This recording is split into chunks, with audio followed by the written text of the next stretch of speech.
This is Mark chapter 12 and verse 29. Yahwasap answered them, the first of all commandments is, Hear, O Israel, the Lord our God is one Lord.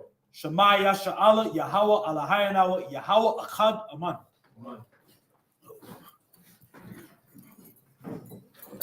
All right, shalom, shalom.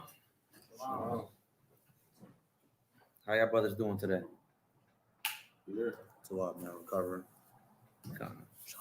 Anybody got any before I get into it, any quick current events? And then we're gonna get into some quick little mini Q&A. If anybody in the chat got questions, y'all can start dropping them now. And then after the classroom, I deal with the chat.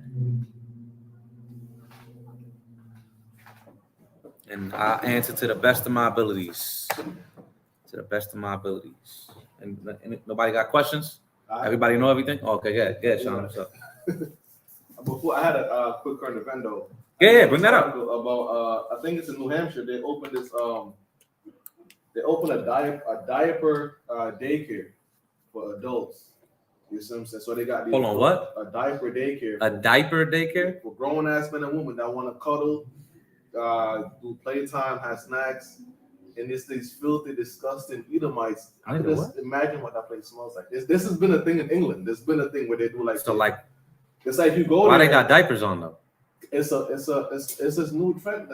I don't know. They got demons, man. That's what it is. But it's this thing where like it's kind of like it's kind of like furries where they dress up like animals and shit like that. Now they do with man fornicator like each other.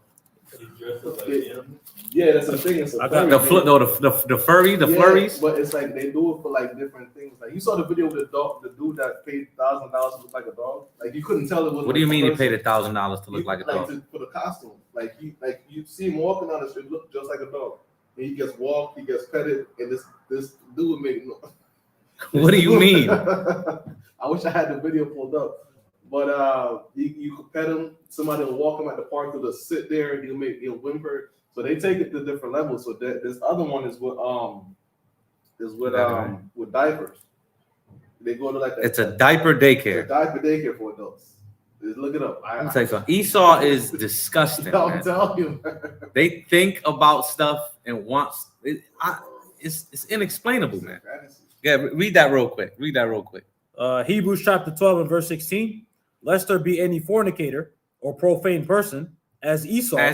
There is no fornicator and no profane person like these goddamn Edomites, man. These dudes is disgusting, man. Disgusting. You want to be in a diaper getting why? I think it's pedophilia. Really. It is pedophilia. Like, and then the workers, you gonna come on, man. You gonna really sit there and like This is mad.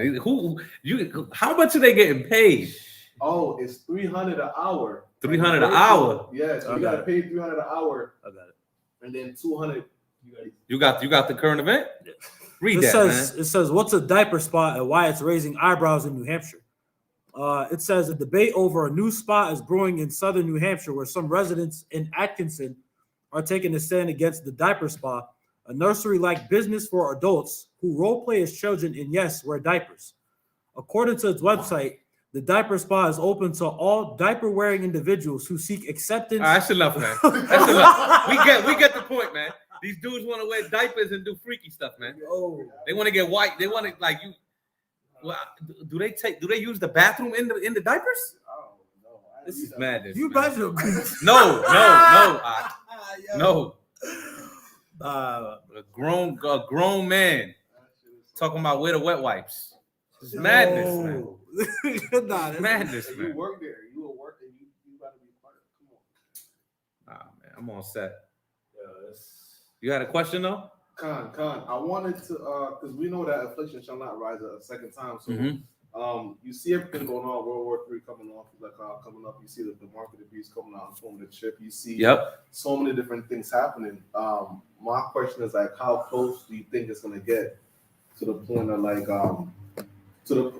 how bad it's gonna get for Israel before we get delivered? Like, Is it something like should we stock up on food, canned stuff like generators, gas, like I'm saying diesel, those things? Like, do you think that should be Absolutely? You have to be prepared for everything. Okay. Get that in Jeremiah. Build ye houses and plant ye vineyards. You always have to prepare for everything. Now, I'm not gonna sit here and tell everybody Jacob's trouble is coming. Jacob's trouble's been here, right? And of course, the world is only going to wax worse and worse, right? Of course, but this is a sign of redemption. Right. But I'm not gonna sit here and tell you not to stock up on food. Right. I'm not gonna tell you not to stock up on water. You know, I'm not gonna tell you to legally get ammunition, right, and do things like that and train in combat. That's what we do all of this for. We don't train in combat just to look cool.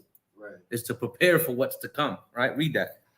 And then then we're gonna go to 2nd Ezra. Read that. Jeremiah chapter 29 and verse 5. Build ye houses. Build ye houses. Go ahead. And dwell in them, and plant gardens, and plant eat the fruit gardens, of them. And what? And eat the fruit of them. And eat the fruit of them.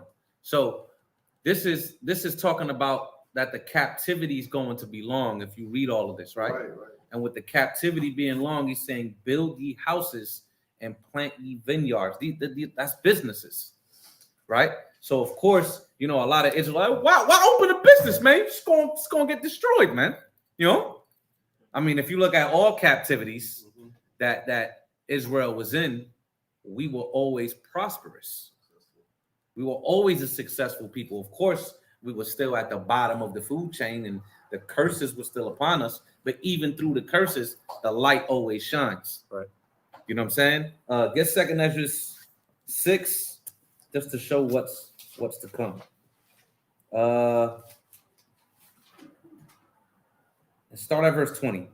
Start at 19. 2nd Ezra chapter 6 and verse 19. Start at 18. Slocky. Verse 18. Yeah. And it is said, behold, the days come that I will begin to draw nigh. So the days are going to come where the Most High is going to begin to draw nigh. Go ahead.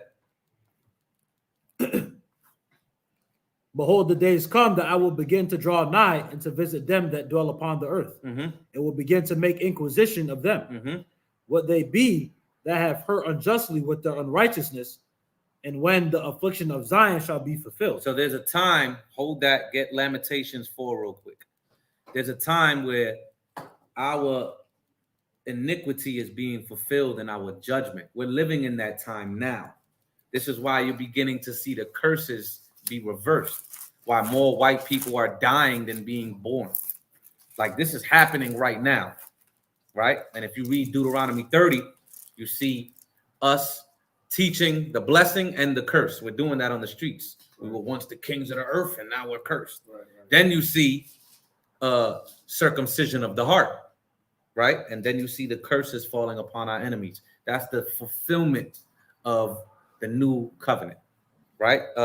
Read that. 21.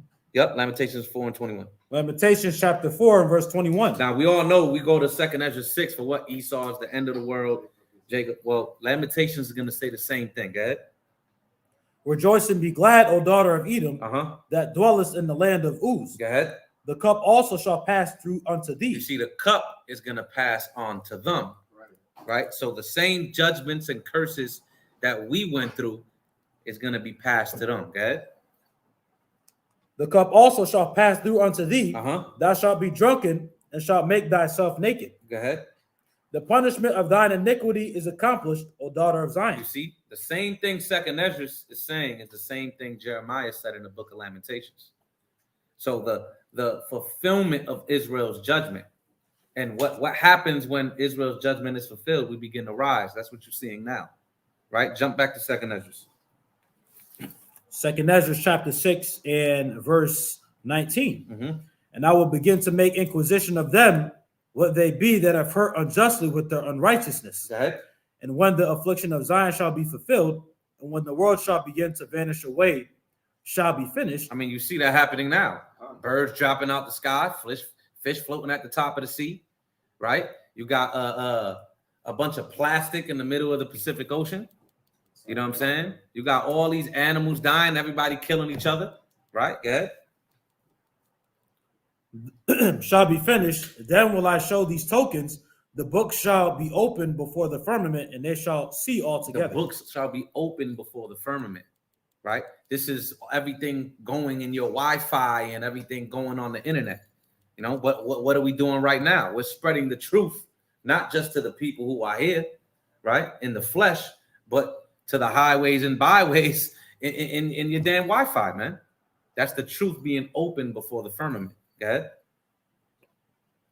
And the children of a year old shall speak with their voices, and the women with child shall bring forth untimely children of 3 or 4 months old, and they shall live and be raised up. Now, these are talking about the prophets being reborn, right? So this is why they're let me read it, right? Bring forth untimely children 3 or 4 months old. These are children who are above what they're actually being born at. You understand? And this is the second generation after the truth has came out, right? And I could go through a bunch of precepts, but I'm you know what I'm saying? This is an entire breakdown in itself. Keep reading. That's why it also says, and they shall live, right? And you know, the valley of dry bones coming back to life. Okay, keep reading. And suddenly shall the sown places appear unsown. Now, this is what is to come. The sown places are going to suddenly be unsown. Read the next one. The full storehouses shall suddenly be found empty. And the full storehouses shall suddenly be found empty. That's your supermarkets.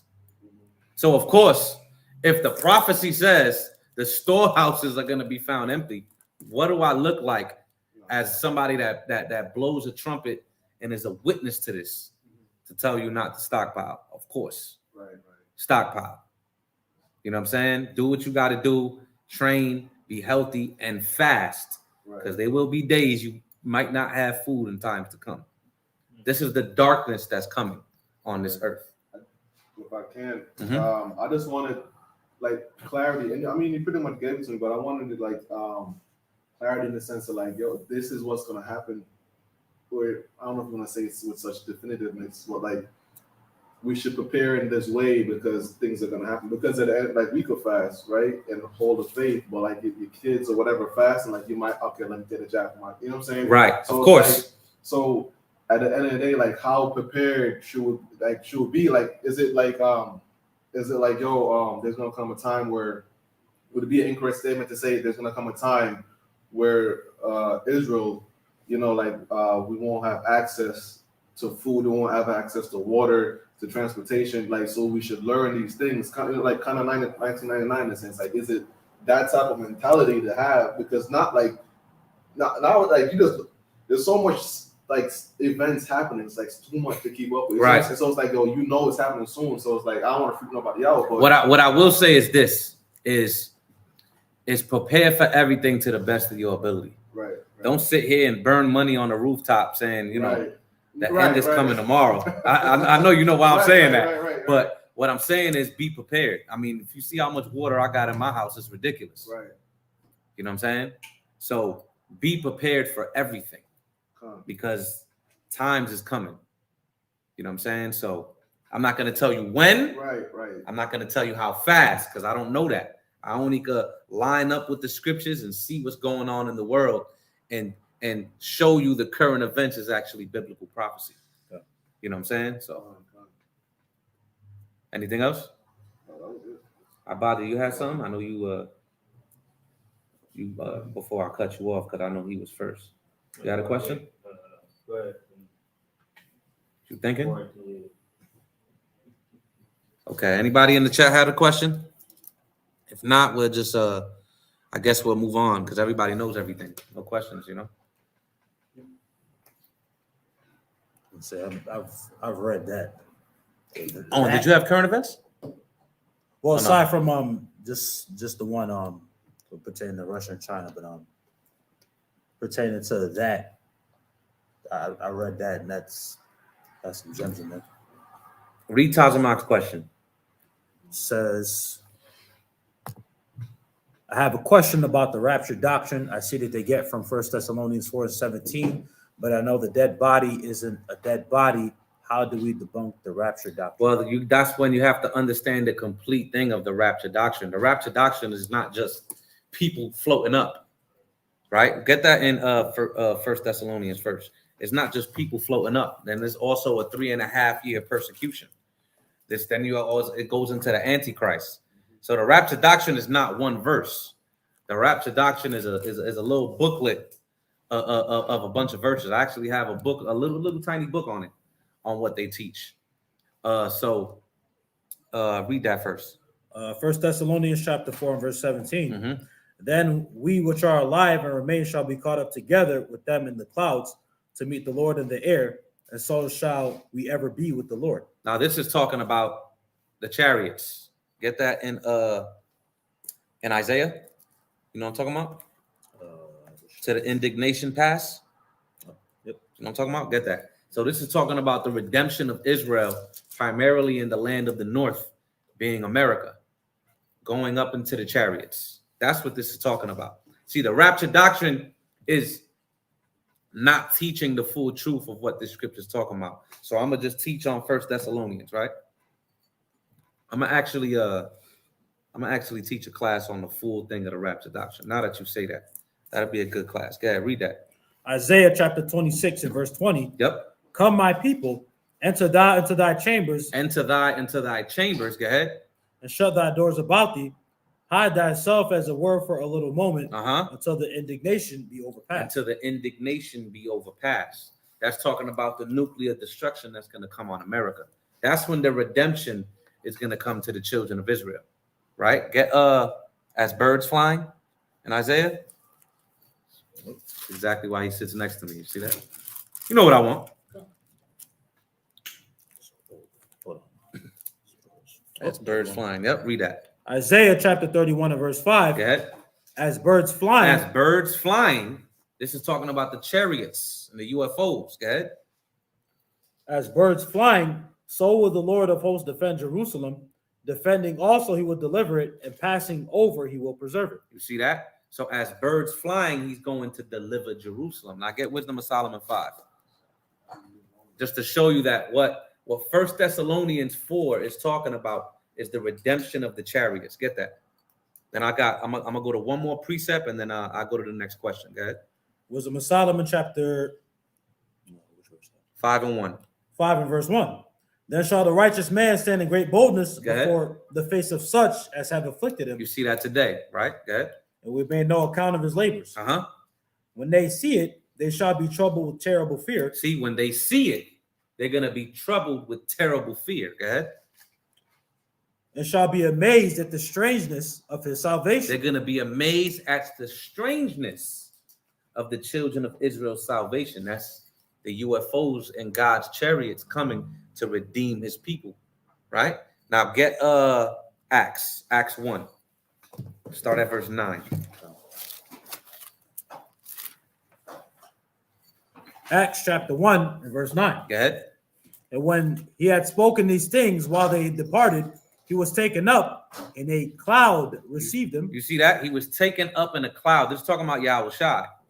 So Yahushua was taken up in a cloud and received him out of their sight. To understand what this cloud is, go to Psalms 104 and 3. Psalms 104 and 3. Psalm chapter 104 and verse 3. Go ahead. Who layeth the beams of his chambers in the waters, who maketh the clouds. Who maketh the clouds, go ahead. His chariot. His chariots, his vehicles. That's what a chariot means. His vehicles, right? So God, what a lot of times through the parables of the scriptures, he's explaining a cloud as being a chariot. Con? All right, go back to Acts. Now jump down to verse, matter of fact, just keep reading, verse 10. Verse 10. And while they looked steadfastly toward heaven as he went up, behold, two men stood by them in white apparel. These are angels. Go ahead. Which also said, ye men of Galilee, why stand ye gazing up into heaven? This same Yahushua, which is taken up from you into heaven. So the same Yahushua, which was taken up into heaven, go ahead, shall so come in like manner as ye have seen him go into heaven. So the same way he left is the same way he's going to return. That's what this is saying. So he left in a cloud, in a chariot. He's returning in the chariots. And that's going to be the strangeness of the children of Israel's salvation. Right? That's what 1 Thessalonians 4 and 17 is talking about. us being received into a cloud. It's not just people floating out of nowhere, and all you see is clothes there. That's you ever seen a rapture movies? And it's just clothes there. Oh my God, I didn't make it. Then they go through 3.5 years of tribulation, the Antichrist and war, and all this nonsense, man. You know what I'm saying? So that's a very good question. Very good question. See what else is here for me.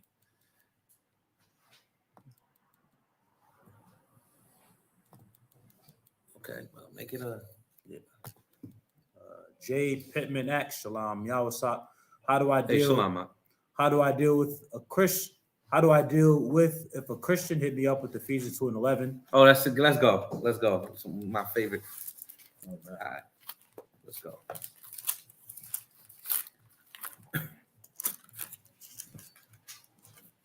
Read Ephesians 2:11, and then I'm gonna teach. Read it all the way through. Ephesians chapter 2 and verse 11. Mm-hmm. And then after this, I'll probably take one more question, maybe two, and then I'm gonna get into some current events. Get it? Ephesians 2 and 11.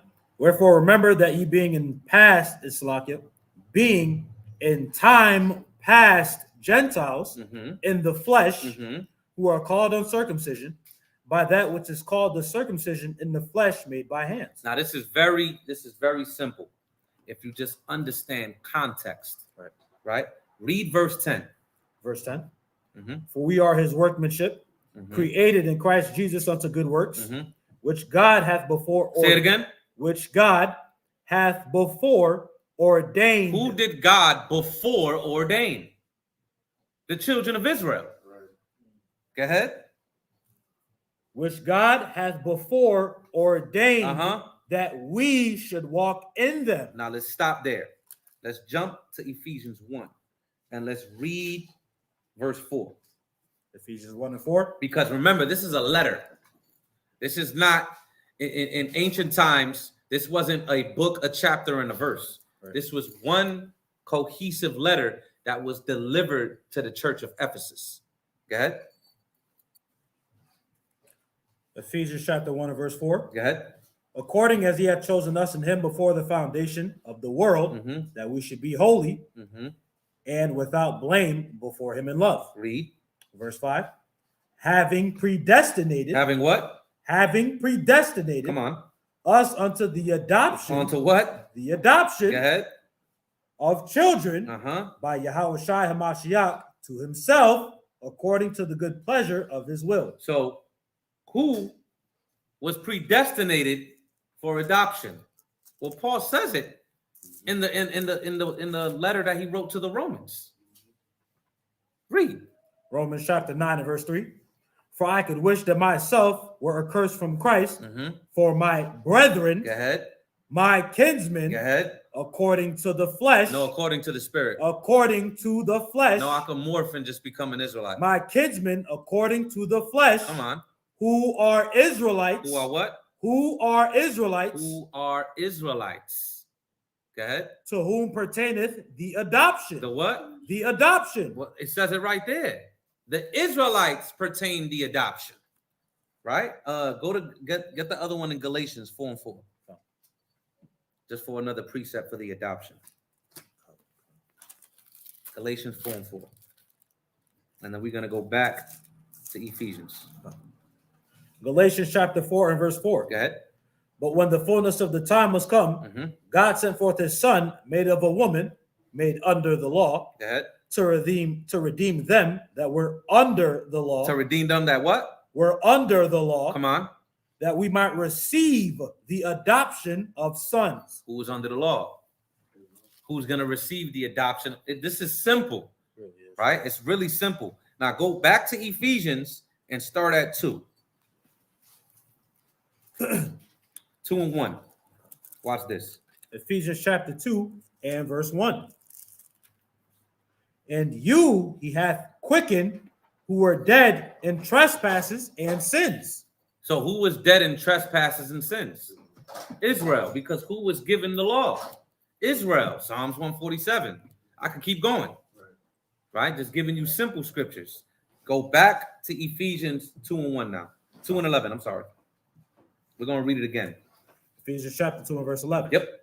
Wherefore remember that ye being in time past Gentiles in the flesh. So how can you be in times past a Gentile in the flesh?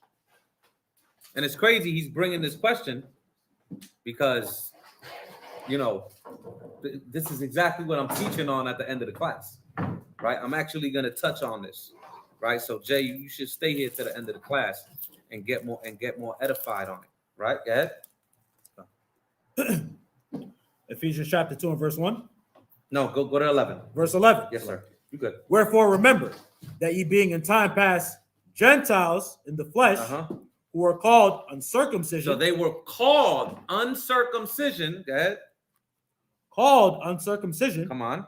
By that which is called the circumcision in the flesh made by hands. So who are the people that were called circumcision in the flesh made by hands? These are the people that dwelt in Judea, the Jews. While the people that were outside of the land, they were sitting here calling them the uncircumcision, right? Get Ezekiel 11 and 15.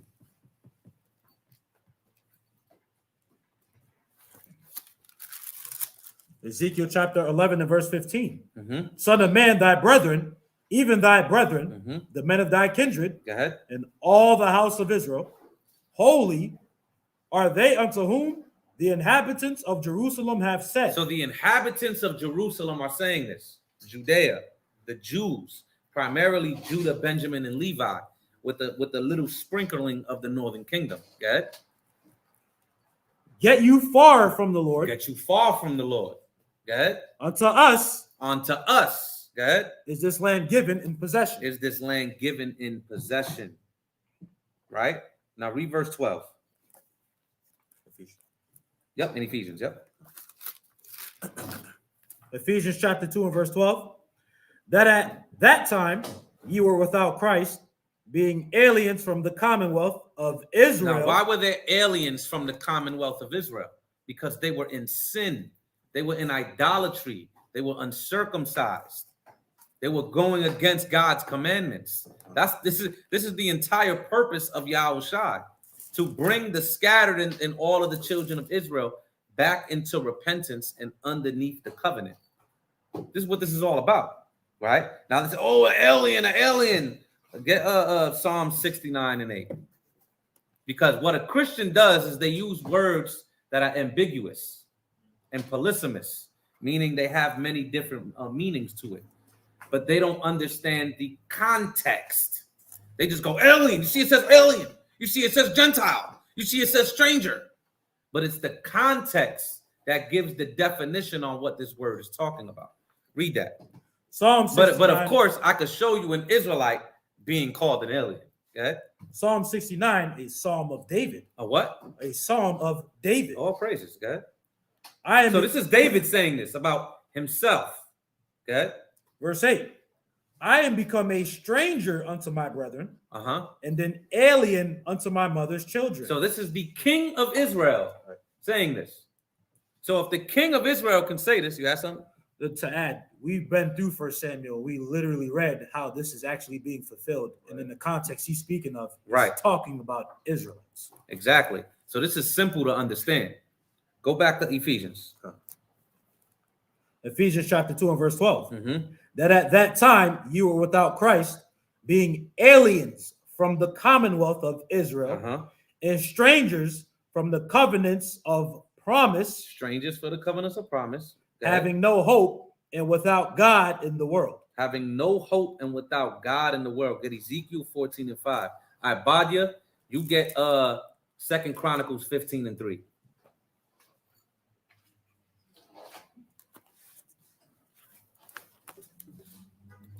This is Ezekiel chapter 14 and verse 5. Go ahead. That I may take the house of Israel in their own heart, because they are all estranged from me through their idols.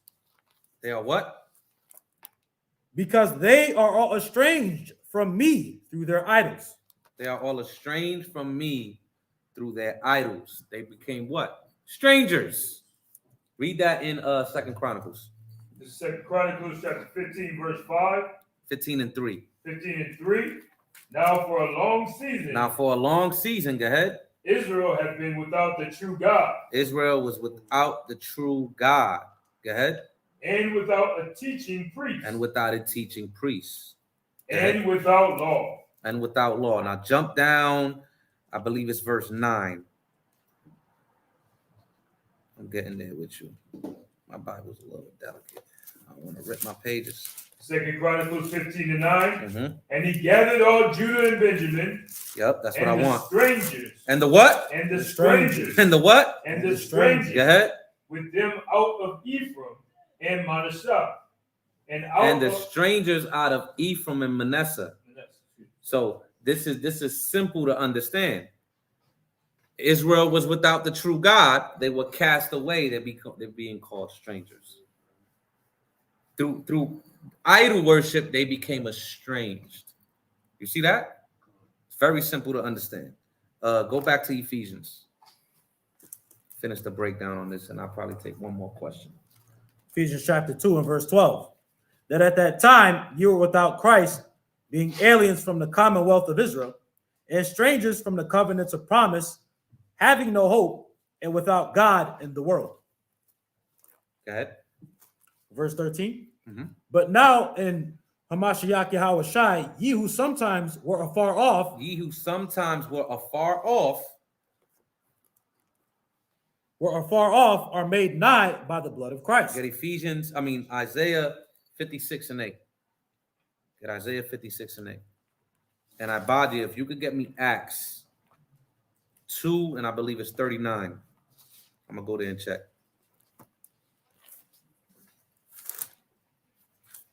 Isaiah chapter 56 and verse 8.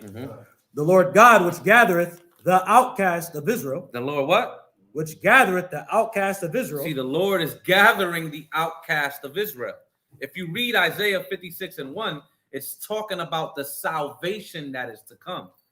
So with the salvation, he is gathering the outcast of Israel, the people that were made afar off, but now are made near by the blood of Christ. Right? Get Acts 2 and 29. Watch this. 39. I'm sorry. This is Acts chapter 2, verse 39. For the promise is unto you and to your children and to all that are afar off. You see that? The promise that is made to you and to your children and to all that are afar off, even as many as the Lord our God shall call. Now, who is he talking to here? This is Ephesians 2. He's talking to, this is Acts 2. He's talking to Israelites. You can see that in Acts chapter 2, verse 5, Acts chapter 2, verse 21 going to 22, that he's talking to the children of Israel. Very simple to understand. Back to Ephesians, verse 14. Ephesians chapter 2 and verse 14. For he is our peace, who hath made both one, and hath broken down the middle wall of partition between us. So broken down the middle wall of partition between us. Why do you think it talks about the breaches of the house of David, or the tabernacle of David shall be built up? These are the beefs between the kingdoms and between the tribes. That's the middle wall of partition. Go ahead. Having abolished in his flesh the enmity. Excuse me. You see how it says, for he is our peace, who hath made both one. Ezekiel 37 and 22. Read that. Watch this. See how the Bible just explains itself? Ezekiel chapter 37 and verse 20. Verse 22. Verse 22. And I will make them one nation in the land upon the mountains of Israel. And one king shall be king to them all. Yahweh. Go ahead. And they shall be no more two nations. See that he made both one. They're not going to be no more two nations. Go ahead. And there shall be no more two nations, neither shall they be divided into two kingdoms anymore at all. Now, he also said, I believe it was verse 19. Jump down to 19. Ephesians chapter 2 and verse 19. Now, therefore, ye are no more strangers and foreigners, but fellow citizens with the saints and of the household of God. Well, the context explains who the foreigners and the strangers were. It's talking about the children of Israel. Let me show you something. Get First Peter's. I did this not that long ago. They're 1 Peter's 1:1. And Ibadia, if you can get me 1 Peter's 1:1 in the NLT. And then I'll take one more question. And then Tazaria ask something? All right, I'll take one more. And then maybe after class, I'll take some more, depending on the time. Yeah. 1 Peter chapter 1 and verse 1. Mm-hmm. Peter. I said Peter. Peter. Go ahead, Peter, an apostle of Yahweh Hamashiach, to the strangers scattered throughout Pontus. To the strangers scattered throughout Pontus. Go ahead.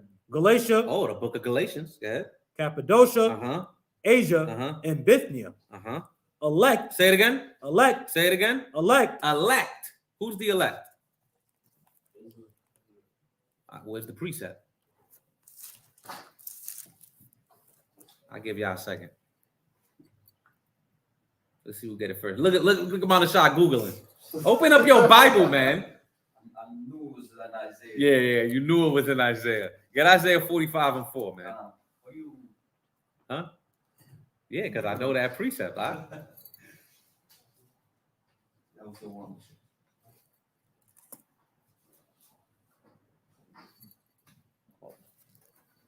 Isaiah 45:4. This is Isaiah chapter 45, verse 4. Yeah. For Jacob, my servant's sake, and Israel, mine elect. There you go. Now I'm gonna show you something, right? You see how it says strangers here. So Israel was considered strangers by the people of the land. Right. But get it in the NLT. This is 1 Peter chapter 1, verse 1 in the NLT. This letter is from Peter, an apostle of Jesus Christ.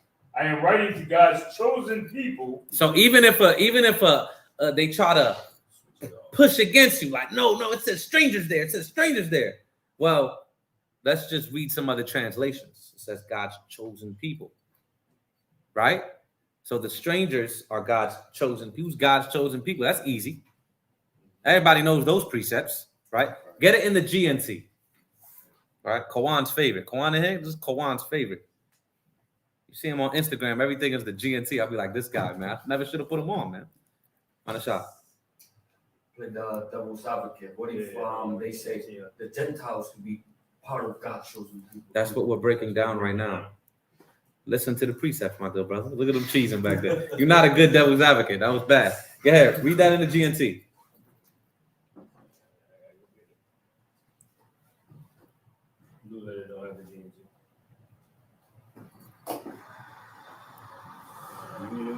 Of course, you got on the GNT? Somebody quicker with the iPhone. Quicker with the iPhone. Our body over there, one letter at a time. You see the glasses. It's foggy. Yeah, in the GNT. I got it. 1 Peter 1:1 to God's chosen people who live as refugees. Who live as what? Refugees. They live as refugees. Go ahead. Scattered throughout the provinces. They live as refugees scattered throughout the provinces. You see how even the other translations are taking a simple word that they're like, whoa, strangers. It's all about context. You can never let a Christian isolate a verse. They like to say we do that all the time. Why are you guys just reading that verse? What else you want to read? You want to read the whole chapter?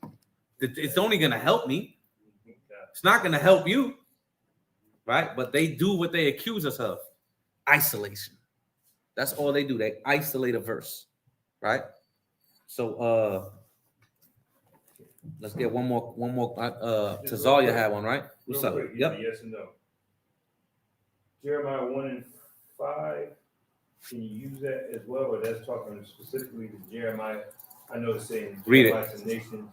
Jeremiah 1:5, before I formed thee in the belly, I knew thee, and before thou camest forth out of the womb, I sanctified thee, and I ordained thee a prophet unto the nations. So that's just speaking specifically to him. He's a prophet being to the nations. Yeah, but what did you bring it out for? Just as far as coupling it with what we're talking about. No.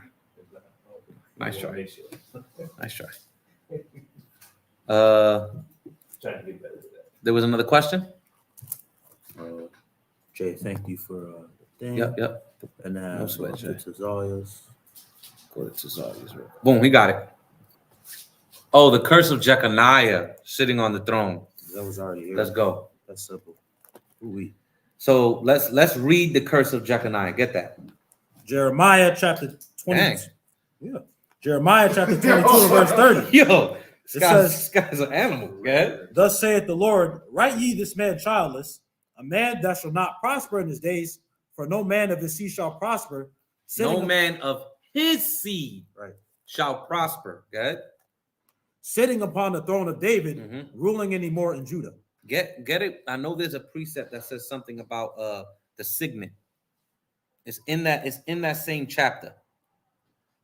Verse 24. There you go. As I live, saith the Lord, though Coniah, the son of Jehoiakim, king of Judah, were the signet upon my right hand, yet would I pluck thee hence. You see that? So the signet was taken away from his children. I could go into 1,000 precepts with this as well. Just get Haggai 2 and 23 and just close the book, because through Zerubbabel, this curse was broken. This curse was broken through Zerubbabel, because the curse of Jeconiah was the signet being taken away from his seeds. His seeds. That's why it says his seeds shall be carried away. But then they came back. It's simple if you just read it contextually, right? The only reason why Christians go here is to try to prove the virgin birth. That's it. They just try to prove the virgin birth. So they say Joseph couldn't be it because Joseph is part of the line of Jeconiah. But Jeconiah is also in Luke. So what are we talking about? Get Haggai 2 and 23. And the conversation's over. Haggai chapter 2 and verse 23. Go ahead. In that day, saith the Lord of hosts, will I take thee, O Zerubbabel, my servant, the son of Shealtiel, saith the Lord, and will make thee as a signet. Say it again.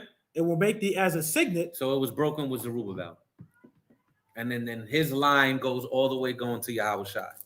Going to Joseph, his father, then going to Yahushai. That's how you cut it with one verse. Quick and clean. That was fast. I'll probably take one more question. You got something to say? Yeah. Yeah, because when it says in at the end of it, it says, write ye this man childless, a man that shall not prosper in his days, for none of his seed shall prosper, sitting upon the throne of David, ruling anymore in Judah. This was not entirely to the kingly line of David. This was literally just to Jehoiachin. Yeah, and his seed. Because if he had kids, because when you read about the account when Nebuchadnezzar came really quick in 2 Kings chapter 24 and verse 8, it says Jehoiachin was 18 years old when he began to reign, and he reigned in Jerusalem 3 months. Skipping down to verse 12, it says that Jehoiakim, the king of Judah, went out to the king of Babylon. He and his mother and his servants and his princes and his officers, and the king of Babylon took him in the 8th year of his reign.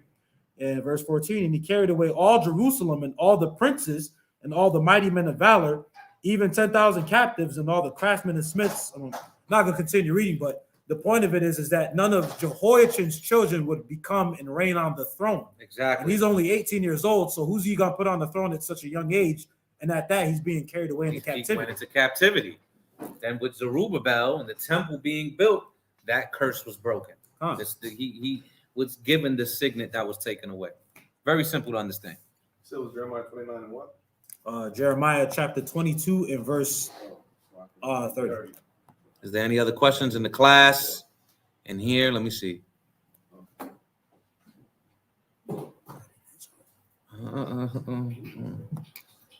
We are not talking about that. KB, yeah, we'll probably take some questions at the end if you have any.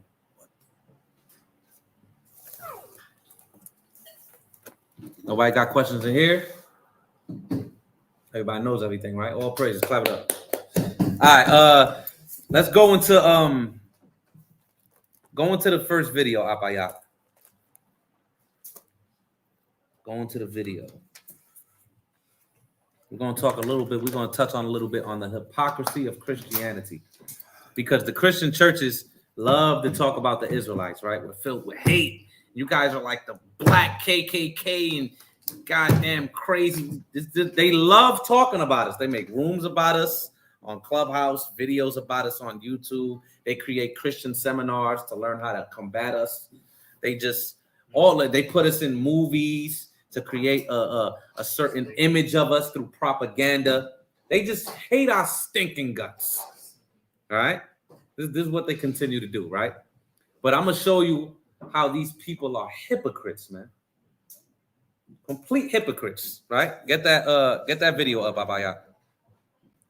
This is the Fair Use and Copyright Act.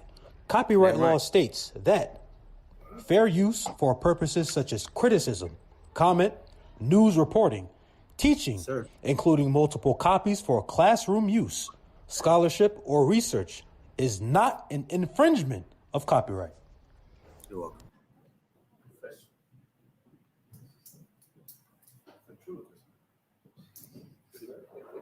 See that? See if you can put it on the whole screen for now. It's a short video.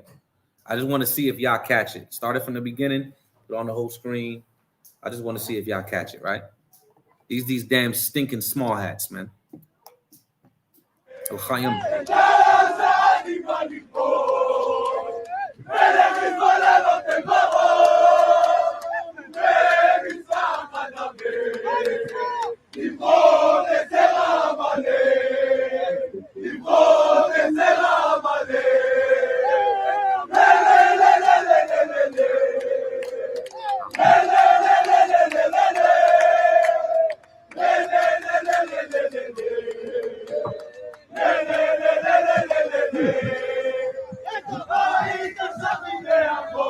All right, take these guys off, man. That's crazy. Wipe the seed of Amalek. So they're saying to wipe out the seed of Amalek. Who are they calling the seed of Amalek? Palestinians. So they are committing a genocide. That's what they're doing. They're trying to wipe these people out and commit a genocide. Because of course these people, believe in the Torah and the prophets, right? Put away with the New Testament, right? So they're calling Palestinians the seed of Amalek. Why is nobody talking about this? Why is nobody showing the hypocrisy that's going on? You guys love to talk about us all day. Oh, DNA test. I don't see you asking them for a DNA test. Show me your line. 12 tribe chart is Judah. Show me your line going all the way back to Judah. You never asked that to anybody else but us. Why? It's hypocrisy. Right? Get the next article to show you what's going on in this damn world, man. Crazy. You see, they know that the salvation is strange, so it's gonna be naturally hard for them to accept it anyway. Right. They see it. So, Absolutely. Absolutely. I'm guessing nobody's questioning them. Like, That's the point. That's why I'm bringing this up. Kind of. That's the point. Kind of. It's to show you that nobody's questioning these people but us. Right. Read that. Make it, you know what I'm saying? There you go. Netanyahu. Look at this. Was Netanyahu's scriptural reference to Amalek a call to genocide in Gaza? He's calling these people in the Gaza Strip and these Palestinians Amalek. He has his soldiers saying, time to wipe out Amalek. Thanks, so. Yeah, keep reading. Look, this is January 18th. Yeah, read a little bit of that. On October 28, 2023, Israeli Prime Minister Benjamin Netanyahu stood before our grieving nation and delivered a speech in which he said, "Remember what Amalek has done to you." He's saying, remember what Amalek has done to you, man. They are calling for a genocide. You understand? Get the next one. They're calling for a genocide, man. Justify their actions of what they're doing. But when we do it, even though we don't kill anybody, we don't harm anybody, we just read. You guys are a hate group. You guys are KKK. You guys are this. You guys are that. You guys are this. You guys are that. What do you mean? All we're doing is reading. Yeah, next article. Yeah, we're a non-violent that can get violent hate group. Slocky. Read that. Pray you understand.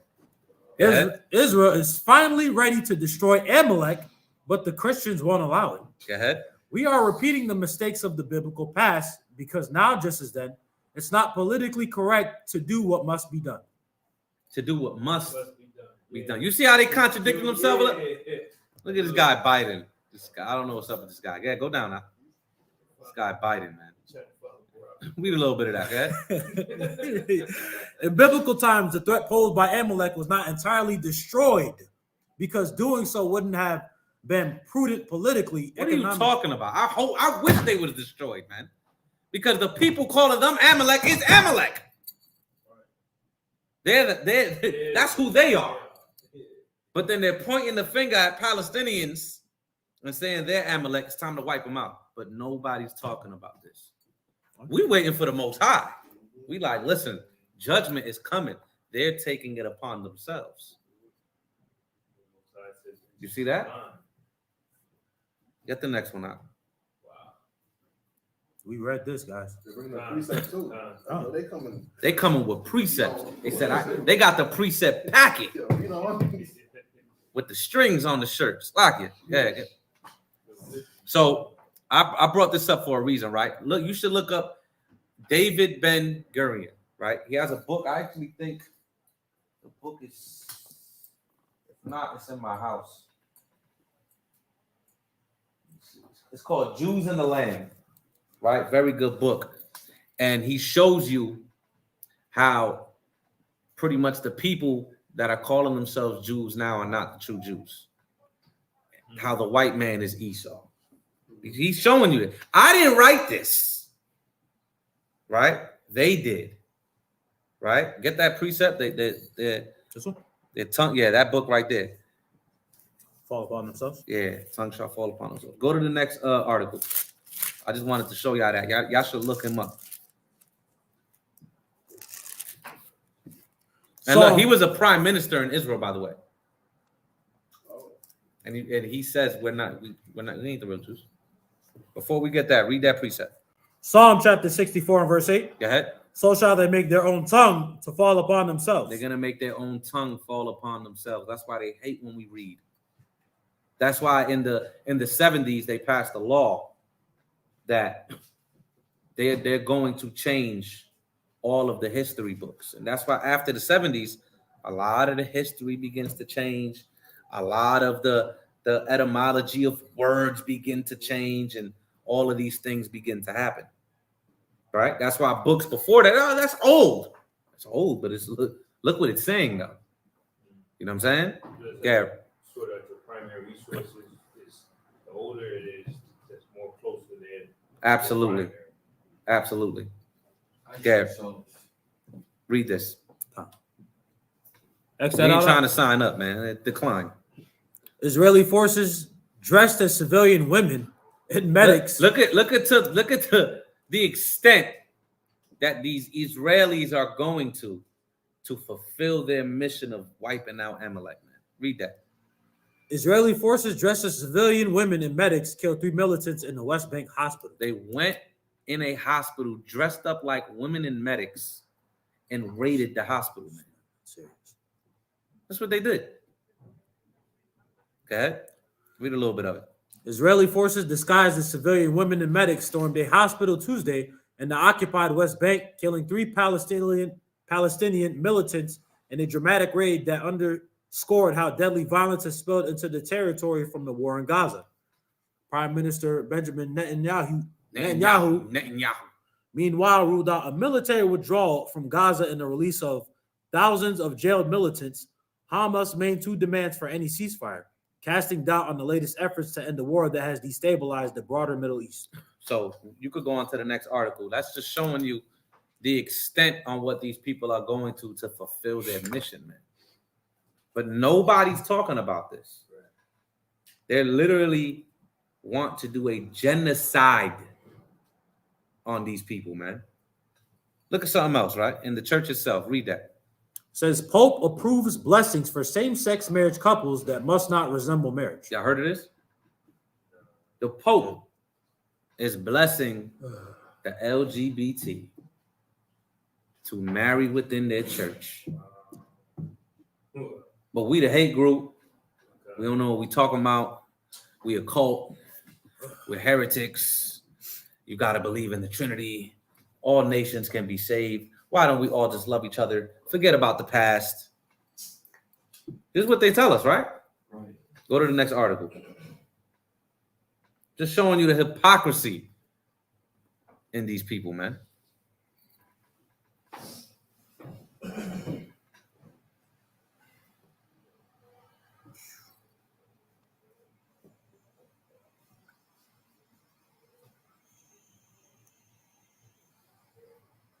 Now look at this, right?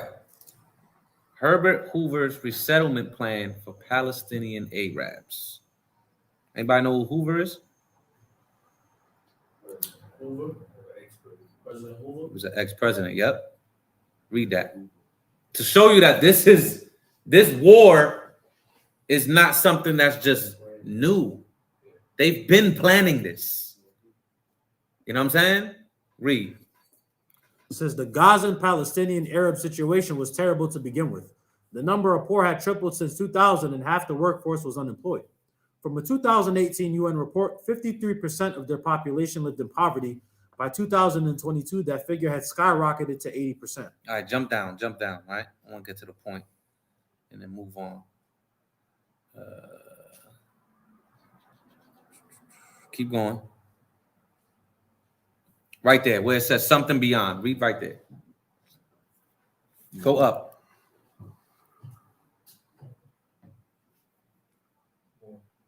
Right there, something beyond. Says something beyond talk is needed to alleviate Gazan suffering. In regard to the talking versus doing syndrome, Herbert Hoover, President of the United States from 1928 to 1932. This is 1928 to 1932. This is before what? World War II. These people went in the land in 1948 with the Balfour Declaration. The Balfour Declaration was signed in 1918. So they've been planning this. This is what they're doing. They just have to play chess and have to, okay, we did this, again, now we're doing this, now we're doing this. Okay, well, now we could go there. Go ahead. Says Herbert Hoover, President of the United States from 1928 to 1932, had said in 1920, words without actions are the assassins of idealism. Go ahead. Hoover could never be accused of assassinating idealism. He was responsible for the rescue, feeding, clothing, and resettlement of more victims of natural disaster and war than anyone in history. Mm-hmm. During World War I, he headed the Commission for Relief in Belgium, which fed 10 million people and carried out Belgian post-war reconstruction. Mm-hmm. In 1917, Hoover served as U.S. Food Administrator. Mm-hmm. After the war, President Woodrow Wilson sent Hoover to Europe to direct the American Relief Administration. In 1927, as Secretary of Commerce, he successfully rescued and resettled 300. All right, I'm tired of hearing about this guy like he a god. Go down a little bit. He did this and he did this. You damn devil. Right there. Up. A little bit up. Nor did the plight. There you go. Says, nor did the plight of the Palestinian Arabs escape the great humanitarian detention. Mm-hmm. In December 1945, he submitted a plan to the Anglo-American Committee of Inquiry on Palestine.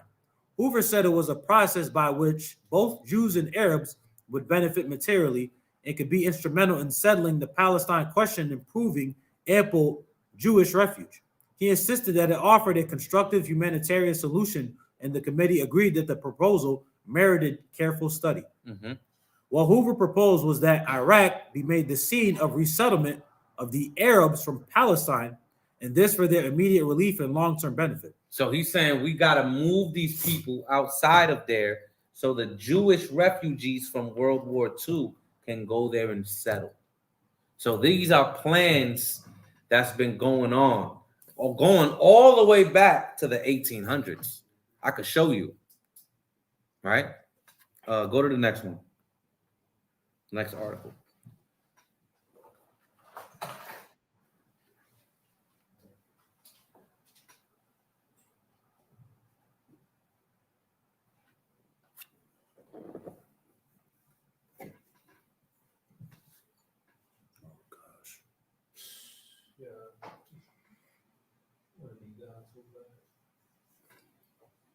Yeah, read that. Elon Musk announces first person received Neuralink microchip in brain. Go ahead. Says in the post on X, Elon Musk, the founder of Tesla, Starlink, and Neuralink, received the first human patient has received a Neuralink brain implant. Musk stated the first human received an implant from Neuralink yesterday and is recovering well. The Neuralink founder continued, initial results show promising neuron spike detection. Musk founded Neuralink in 2016 with the aim of creating a connection between the human brain and computers. Go ahead.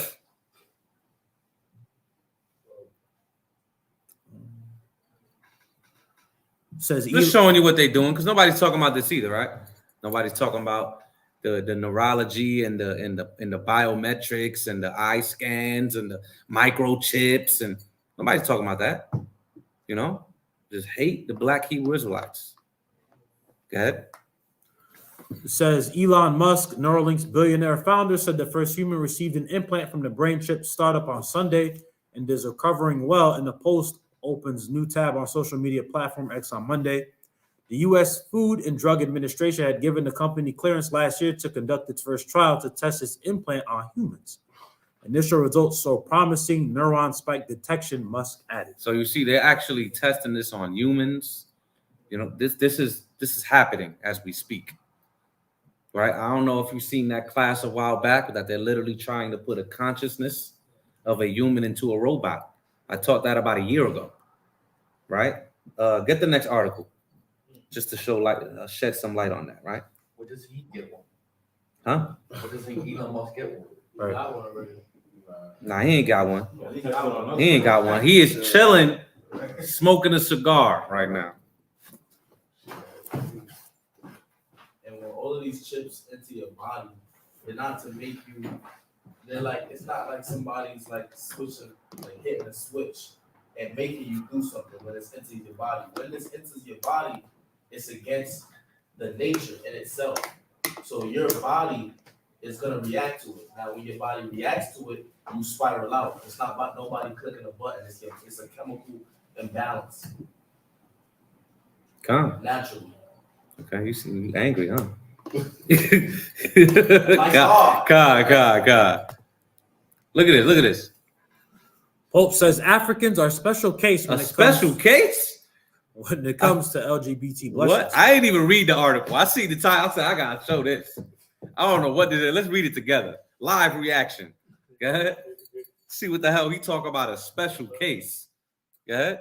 Pope Francis said in an interview published on Monday that Africans were a special case in oppositions of bishops and many other people in the continent to homosexuality.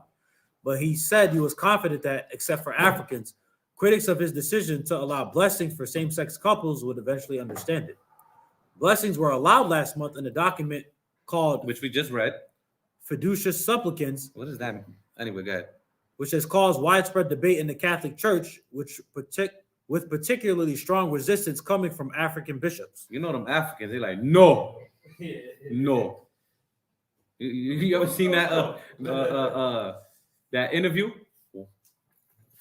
Why are you gay? You are gay. She's like, no, no. You are gay. Why are you gay? All right. Yeah, keep reading. What's going on over here? Keep reading a little bit. Those who protest vehemently belong to small ideological groups. Francis told Italian newspaper La Stampa, a special case of Africans. Special case. Huh? For them, homosexuality is something bad. Of course it's bad. Well, how you say that? Well, for them. Are you reading the Bible? The hell's going on, man? Go ahead. For them, homosexuality is something bad from a cultural point of view. They don't tolerate it. But in general, I trust that gradually everyone will be reassured by the spirit of the Fiducia Supplicans declared by gay. Fiducia. Right, by the Dicastery for the Doctrine of Faith. It aims to include, not divide, the Pope said. All right, well, you see what's going on, man. All this upheaval all over the world, man. Now you got the Pope saying, let's marry some gay dudes, Africans, so you are gay. They mad, right? So that's a little something to show your Christian friends, right? I don't know. You were a little too happy about that, Manachal. That's no, I'm joking with you, Ak. I'm joking with you. So anybody got any questions on that before we move on? I wanted to say real quick. Mhm. There's a podcast with Joe Rogan and there's Dave Smith, and he went over like everything that happened with Palestine and Hamas and like he went into it really well, like from the Balfour Declaration. Like he exposed everything from the borders to everything. Mhm. So it's worth checking out when if you have time. You know what I'm saying? Yeah, drop the link in the group chat. I definitely watched that. Nobody else got anything else? No. All right, so we're gonna you see the title of the pretty much the class, right? Gentile. Right now, of course, I've broken this down a million times, but I could break this down a million more times, right? And I always come with different angles, different sources, different things to show you. So that's what I'm gonna do today. Khan? Now, what has to be understood about your Strong's Concordance and all of these lexicons, Liddell and Scott, the BDB, the Walter Bars, all of these lexicons change over the years, right? And it's something called the semantic change. You ever heard of that? Well, since we're on the topic of LGBT real quick, it's like saying gay. Gay, back in the days, meant what? It meant happy. Before that, it talked about certain richly apparel. That's why in the book of James, it says a gay apparel. It's talking about richly apparel, right? Things that make you look fresh.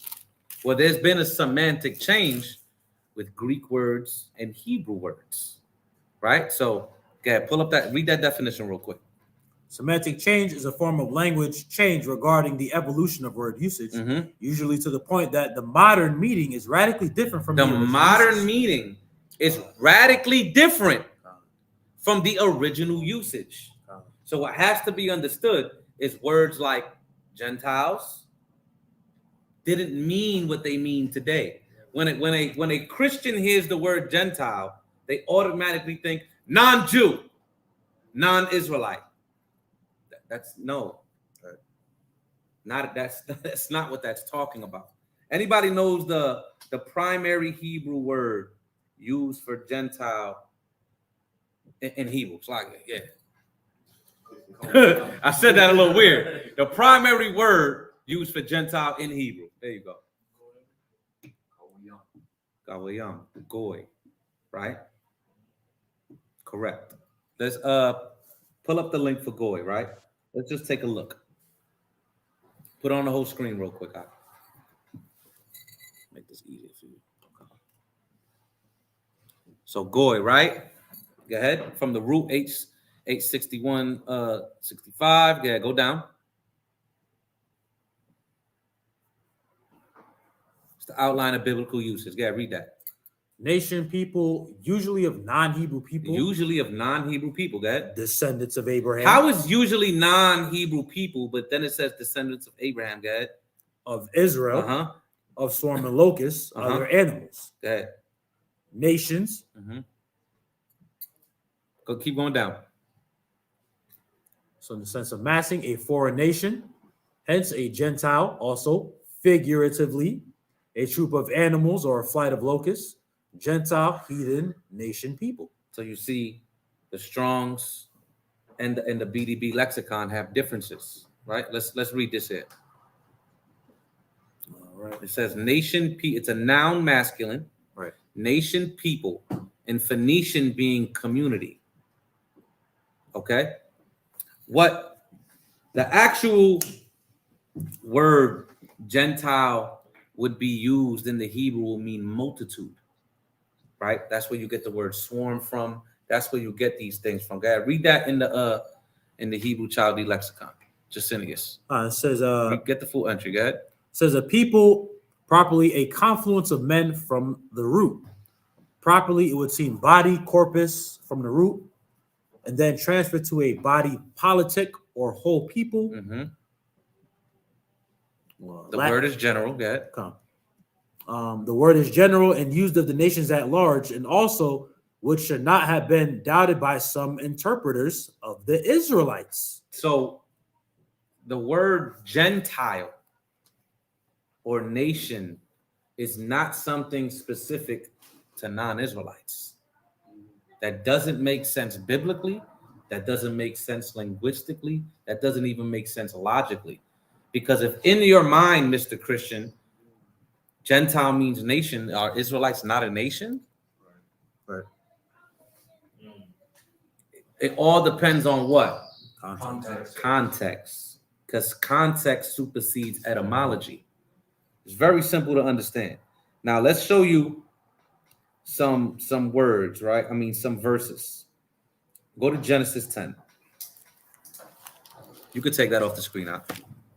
Not you, him. Go to Genesis 10.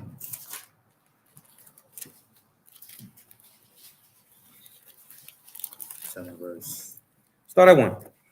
Genesis chapter 10 and verse 1. Mhm. Now these are the generations of the sons of Noah, Shem, Ham, and Japheth, and unto them were sons born after the flood. So these are the generations of the children after the flood. Jump down to verse 5.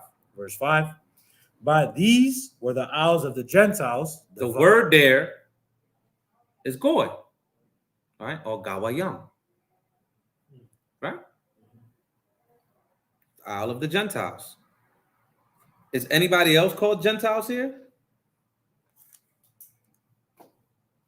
In the English, no. But what about in the Hebrew? Read verse 20. Verse 20. These are the sons of Ham. So you see that the Japheth is called Gentiles. What about Ham? Go ahead. These are the sons of Ham after their families, after their tongues, in their countries, and in their nations. It says Goy there too. So is Ham Gentiles as well? See how simple this is to understand when you go into the language? Now let's see Shem. Read verse 31. Verse 31. These are the sons of Shem after their families, after their tongues, in their lands, after their nations. After their nations. So is Shem Gentiles? I mean, according to the definition that they're giving you now, yes. Yes, they are. Very simple to understand. Now let me show you some key cutthroat scriptures that clearly uses this word Goy or Gawayam, right, in the ancient, of Israelites literally being called nations or Gentiles. Genesis 35 and 11. Start at 10. Genesis chapter 35 and verse 10. And God said unto him, thy name is Jacob. Thy name shall not be called any more Jacob, but Israel shall be thy name. And he called his name Israel. And God said unto him, I am God Almighty. Be fruitful and multiply. A nation. A what? A nation. Go ahead. And a company of nations. A nation and a company of nations. Go ahead. Shall be of thee, Uh-huh. and kings shall come out of thy loins. Who is this talking about? Did you not just hear the context? It's talking about Jacob. So out of Jacob, i.e. Israel, a nation and a company of nations is going to come out of him. So are they Gentiles? It's the same. If you want me to play semantics, I could play semantics. It's the same word. Right. It's the same exact word. Get Genesis 48 and 18. Genesis chapter 48 and verse 18. And Joseph said unto his father, not so my father, for this is the firstborn, put thy right hand upon his head. Read. And his father refused and said, I know it, my son, I know it. He also shall become a people. He also shall be great, but truly his younger brother shall be greater than he, and his seed shall become a multitude of nations. He's going to become a multitude of nations. See how simple this is to understand? This is literally a prophecy of the scattering of the northern kingdom by the lead of the children of Joseph, Ephraim and Manasseh. You read that in Deuteronomy 33 and 17, right? Go to, I'm going to show you something. Go to Romans 11 and 25. And then we're going to go back. Romans 11 and 25. For I would not, brethren, that ye should not be ignorant of this mystery, lest ye should be wise in your own conceits, that blindness in part is happened to Israel until the fullness of the Gentiles be come in. Until the fullness of the Gentiles be come in. See, oh, look at the Gentiles right there. You see that? I got you right there. But why don't they keep reading? Why don't they read verse 1 that says God didn't cast away his people? Then it goes into the parable of the olive tree and the olive branches being broken and being grafted back in, not realizing that Paul already said God didn't cast away his people. So who would he be talking about? But all I got to do is keep reading. Read verse 26. Verse 26, and so all Israel shall be saved. And so all Israel shall be saved. Go ahead. As it is written, there shall come out of Zion the deliverer, and shall turn away ungodliness from Jacob. Go ahead. For this is my covenant unto them, when I shall take away their You sins. see that? This is talking about the children of Israel. This entire parable in Romans 11. But let's go right here in verse 25. It says, until the fullness of the Gentiles come in. In Genesis 48 and verse 19, look up the word in the Hebrew for multitude. You see how it says, and his seed shall become a multitude of nations. Let's see what it says there in the Hebrew.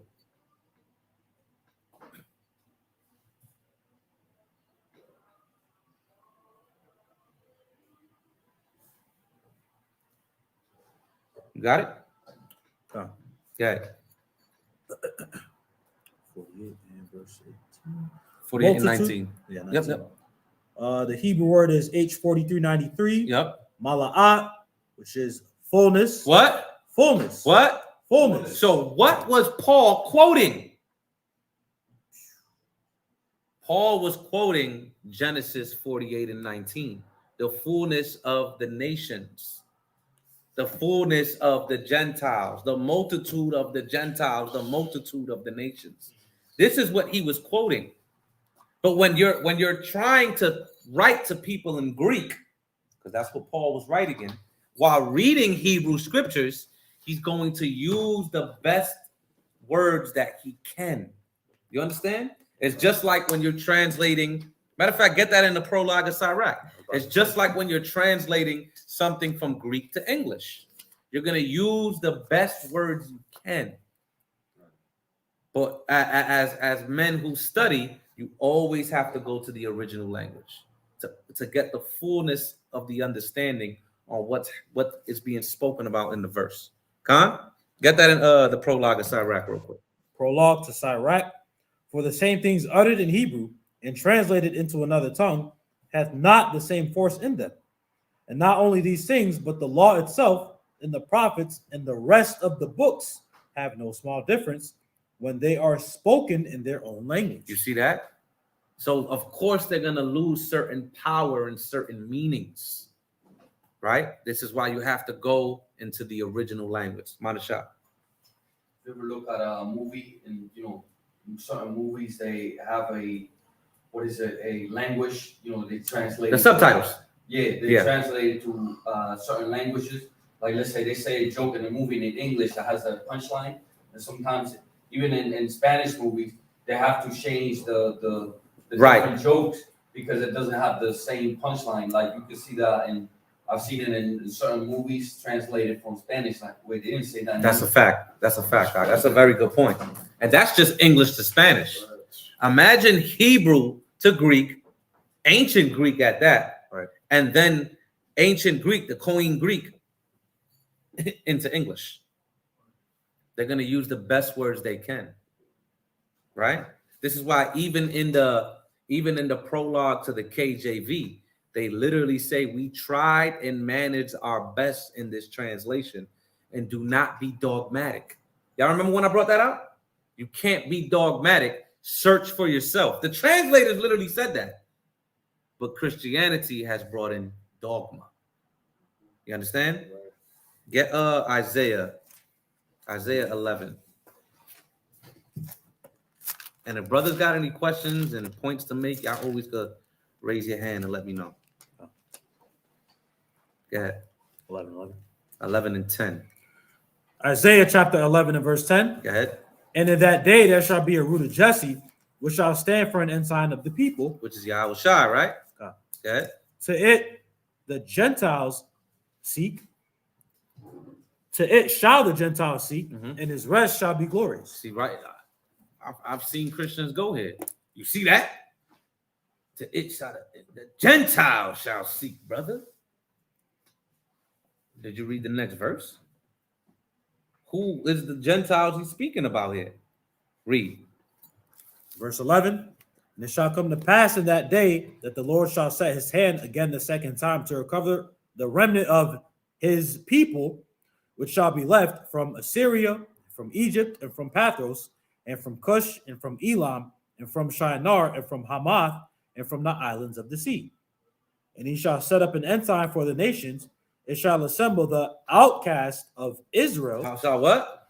It shall assemble the outcast of Israel, Go ahead. and gather together the dispersed of Judah Mhm. from the four corners of the earth. So who are these Gentiles that are scattered? Israelites. The context shows it to you. It's very simple to understand. Now, bring go to the next one, the next link I sent you, just to show you something real quick. Go more into the meaning of these words, right? Look at gentilis, right? Which is a root of the word Gentile, right? Let's see what this says. Go down. I want you to just read these definitions, right? Watch this. So Gentilis. Go ahead. of or belonging to the same family, of or relating to Which a where you tribe. get the word genes from. You know, I say my genes. That comes from gentilis. This is the Latin, okay, which is where you get the some of the origins of the word Gentile. All of this derives from the Latin, then going back to the Greek. Con? Go ahead. Says of or belonging to the same people or nation, Mm-hmm. of slaves who bore the same name as their master. Say it again. Of slaves. Of slaves. Wow. Who bore the same name as their master. You see that? Who was bearing the same name of their master throughout the captivities? Israel. Till this day. My last name is Salakia. Right? You see that? Yasha'Allah. You're damn right. That's my real last name. But you understand? These are what Gentile derives from in certain contexts. People who have names of their slave masters. So when during the time of Christ was in what captivity? Rome. Before that was what captivity? Greece, which was Maccabees. What happened during the time of the Maccabees? Hellenization. Stripped of culture, stripped of their laws, made to be uncircumcised, and renamed. Identity and language. Man. Identity and language completely taken. They were of slaves who bore the same name as their master, man. You understand that? You got a precept? Get the precept. Second Maccabees chapter 4 and verse 9. Beside this, he promised to assign 150 more if he might have in license to set him up a place for exercise and for the training of the youth and the fashions of the heathen, to write them of Jerusalem by the name of Antiochians. They were called Antiochians. You see that? Get Second Maccabees 4 and 15 real quick for one more precept.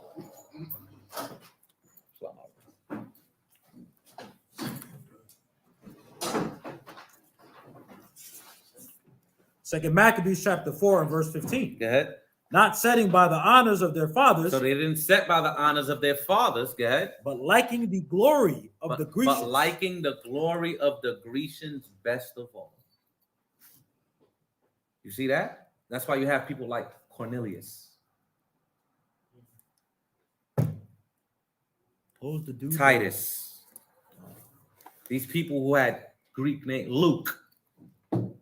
These people had Greek names, but they were Israelites who were under Greek captivity. Just like today, there's nothing new under the sun. If you go to the book of, and I'm gonna bring this out in the next couple classes I go into, Mordecai. Is Mordecai a Hebrew name? No, it's that one. No, it's Babylonian and it's Aramaic, and Aramaic is also what the Persians spoke. Marduk. Right. Esther. Esther's not a Hebrew name. Ishtar. It's Ishtar. It's Babylonian and Persian. It's Aramaic. Okay? Daniel and the 3 children were renamed. Daniel and the 3 children renamed. What about Joseph in Genesis? Zapanath Paneah. Those weren't Hebrew names. Right. So this is what the Lord is talking about here. Bringing the people back onto the covenant. You understand? Get the other link. Just to show you the duality of this word, right? And how it's being misappropriated and misused by the Christian church today. No, you skipped one. You skipped one. Yeah, you're missing one, my good brother. You'll see it in the link if you go back to everything I sent you. Gentile on Edamon Online. Just put it up. I want them to see it too. Come.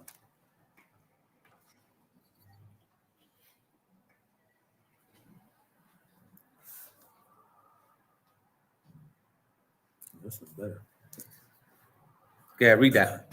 Gentile, right? Go ahead. One who is not a Jew, or circa 1400 earlier, one who is not a Christian. You see that? This is in the 1400s. This began to get used in that way.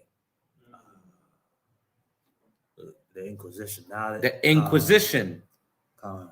All of this is when Esau begins to rise back up after the 1,000-year reign of the Israelites in Europe, spoken about in Revelation 20, when Satan shall be loosed for a small season. Go ahead. Read it again from the top. One who is not a Jew, one who is not a Christian, a pagan. Mm-hmm.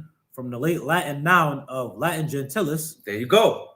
From gentilis. Go ahead. Of the same family or clan or belonging to a Roman gens. Mm-hmm. From gens, genitive gentis, race clan, with the derivatives referring to procreation and familial and tribal groups. Go ahead. The Latin adjective also meant of or belonging to the same nation. Hence, as a noun, Gentiles, plural, might mean men of family, persons belonging to the same family, fellow countrymen, kinsmen, but also foreigners. But also foreigners. Go ahead. Barbarians. Barbarians. We're not Israelites also called barbarians in Colossians? Mm-hmm. Go ahead. As opposed to Romans, Mm-hmm. those bound only by the just gentium. We're going to read about that. Go ahead. The law of nations The law of nations. Go ahead. defined as the law, the natural reason establishes among all mankind and is followed by all peoples alike. This is the same thing America tries to do with democracy. Just like Paul was what? A Roman citizen. So he would be considered a Roman, but he was an Israelite. Go ahead. Keep reading. The Latin word Uh-huh. was then used in the Vulgate to translate Greek ethnikos to ethnes, the nations, which translated Hebrew Goyim. You see that? So it's showing you the duality of the words. Go ahead. The non-Jewish nations. Hence, in the late Latin, after the Christianization of Rome, gentilis also could mean pagans, heathens, as opposed to Christians. Based on scripture, Gentile was also used by Mormons and Shakers to refer to those not of their profession. You see that? So even the Mormons back in the days and the Shakers, you good right there. We're using this for people that are not of them. So a Christian will call people who are not Christians Gentiles, to have a slang for what? Pagan. Right. Go to the next link. What happened? Sounds wild. Now this is the law that was just being spoke about. We're just going to read up a little bit on it. Okay? Just gentium, in legal theory, that law which natural reason establishes for all men, as distinguished from jus civil, or the civil law peculiar to one state or people. Go ahead. Roman lawyers and magistrates originally devised jus gentium as a system of equity applying to cases between foreigners and Roman citizens. Mm-hmm.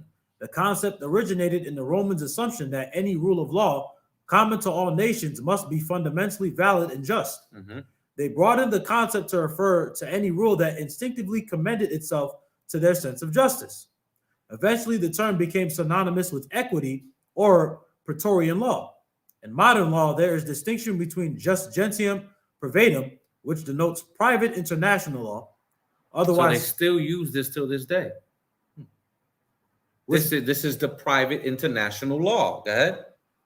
Which denotes private international law, otherwise known as conflicts of law, and jus gentium publicum, which denotes the system of rules governing the intercourse of nations. Now, this is why if you study the Roman occupation and where they begin to rule over, you would see that there were certain laws that only applied to Roman citizens and laws that would apply to people who are not citizens. This is all this is talking about. So you see how the word over time and the usage began to change semantically, just like we do today. This is very simple to understand. Go to the next one, where it says the medieval.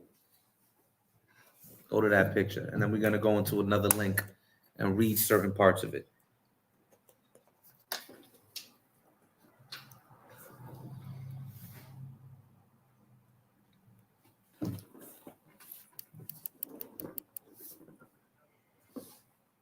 Nope. You skipping out. You're killing me, my good brother. Going ahead. You jumping ahead. Where it says medieval.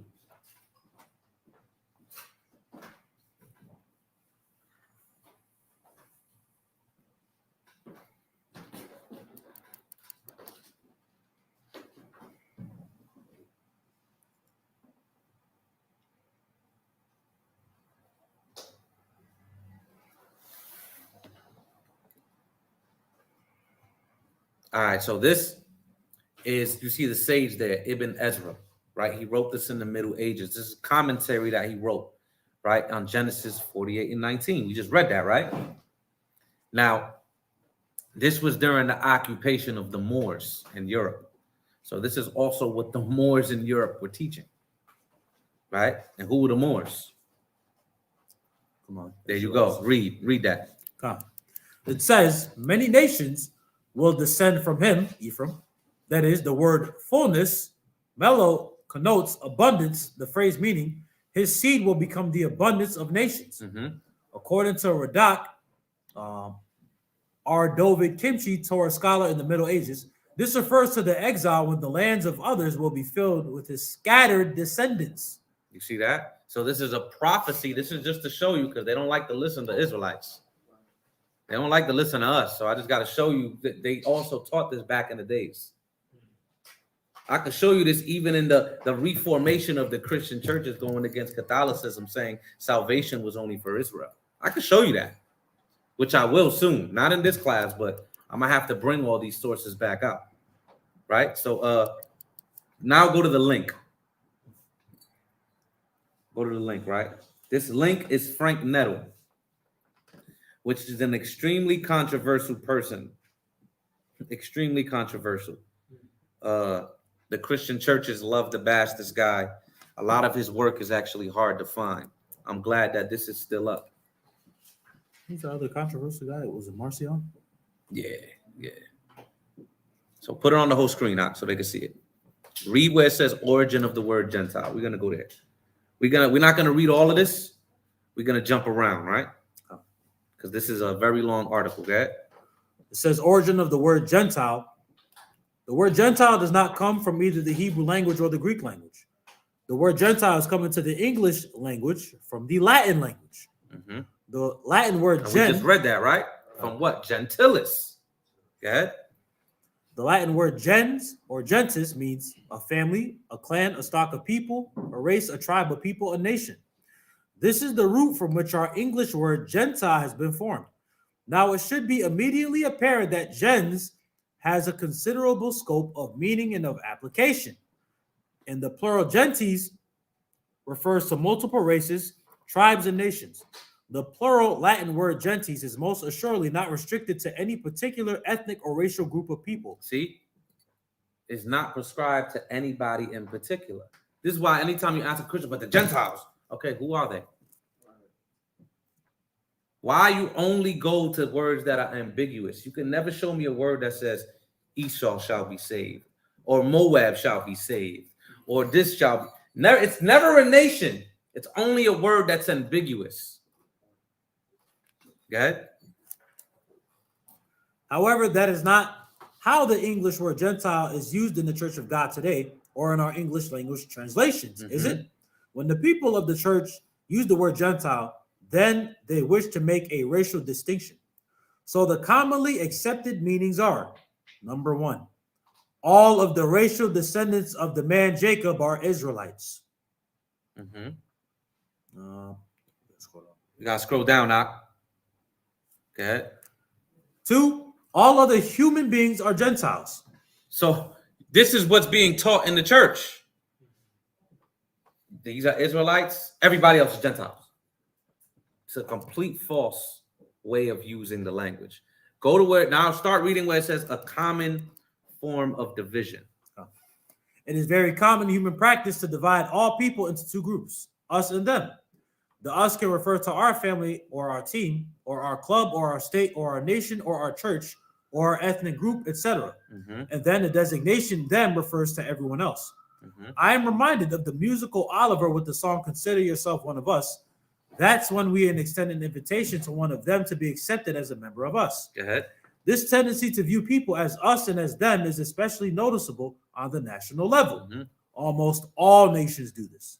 It is common to have slang words. Say it again. It is common to have slang words. They were what has to be understood is there. If we are the people of the book, do we speak in what they call Ebonics today or slang? You don't think the ancient people of Israel will? So they will begin to label them what? It's a Gentile. It's a damn Gentile. That nigga's a goy. Why? Because you're acting like them. You're in the manner of them. It's almost a holier than thou type of spirit. Right. Like you bring, just like when Paul was bringing into, he's like, who you bringing in these niggas ain't circumcised. These dudes was idol worshipers a week ago. And the apostles had to say, listen, they're repenting. You never read this in the prophecies, and they was getting cut. Right? Go ahead, keep reading. It is common to have slang words for foreigners of certain nationalities. Almost invariably, such slang designations are condescending and derogatory. Now jump down to where it says to refer to all those. To refer to all those. Not you, you good. Stay right there. To refer to all those in other parts of the world who are not part of our nation, we have words like foreigners, and aliens. These are emotionally neutral words.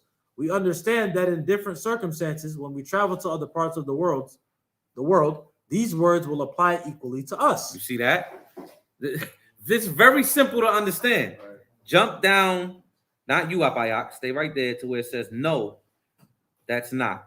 No, matter of fact, but this is not how the word Gentile functions. Read that. But this is not how the word Gentile functions, is it? If you are a Gentile, then that designation sticks with you, and you will be a Gentile wherever on earth you may be.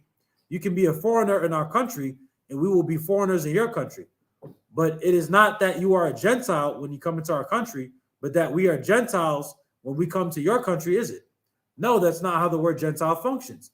We feel that the word Gentile will never apply to Israelites, no matter where we are on earth may be. So like no matter where on earth they may be. So Gentile is not really a synonym for foreigner, because there is no reciprocity of application for the word Gentile. Go ahead. We'll look at the Hebrew word and the Greek word shortly, but for now, I will just mention that the designation Gentile was basically a slang term invented by the Pharisees. It was a slang invented by the Pharisees.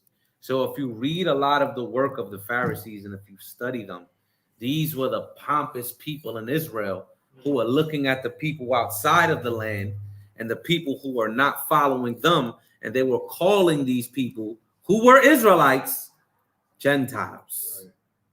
Good? The Pharisees did not invent a new slang word. Rather, the Pharisees attached a slang meaning to a perfectly legitimate Hebrew word. The Pharisees did the same thing that people in our age have done when they assigned the meaning of homosexual to the word gay. More on this later.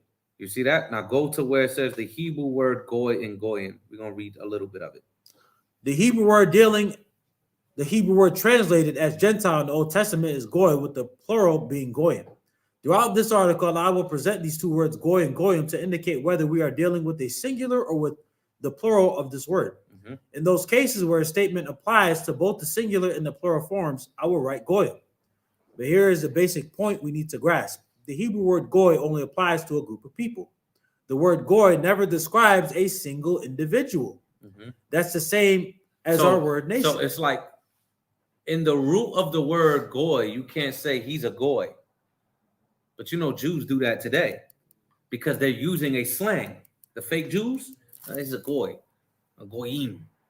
I've literally heard that in Brooklyn, a goyim, right? This is the same thing the Pharisees were doing to Israelites outside of the land. Jump down to where it says both of these words are emotionally.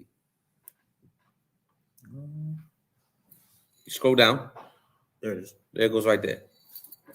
Go ahead. Both of these words are emotionally neutral in the sense of not passing any judgment. The reader has no way of knowing whether the nation or the people being referred to by this word goyim stand in a good or bad relationship towards God in heaven. It is always the context in which these words, nation or people, always the what? It is always the context. The context. Go ahead. In which these words, nation or people, are used that has to show us in what relationship these people stand with God. The English word heathen, on the other hand, is a word that makes a judgment. People designated as heathen by definition do not live by the laws of the true God, and frequently there is also the implication that a heathen lacks culture or moral principles. Now, heathen in the scriptures in English is either ethnos or goy. So this is how the slang was being used. So in the same way we got you a heathen, man.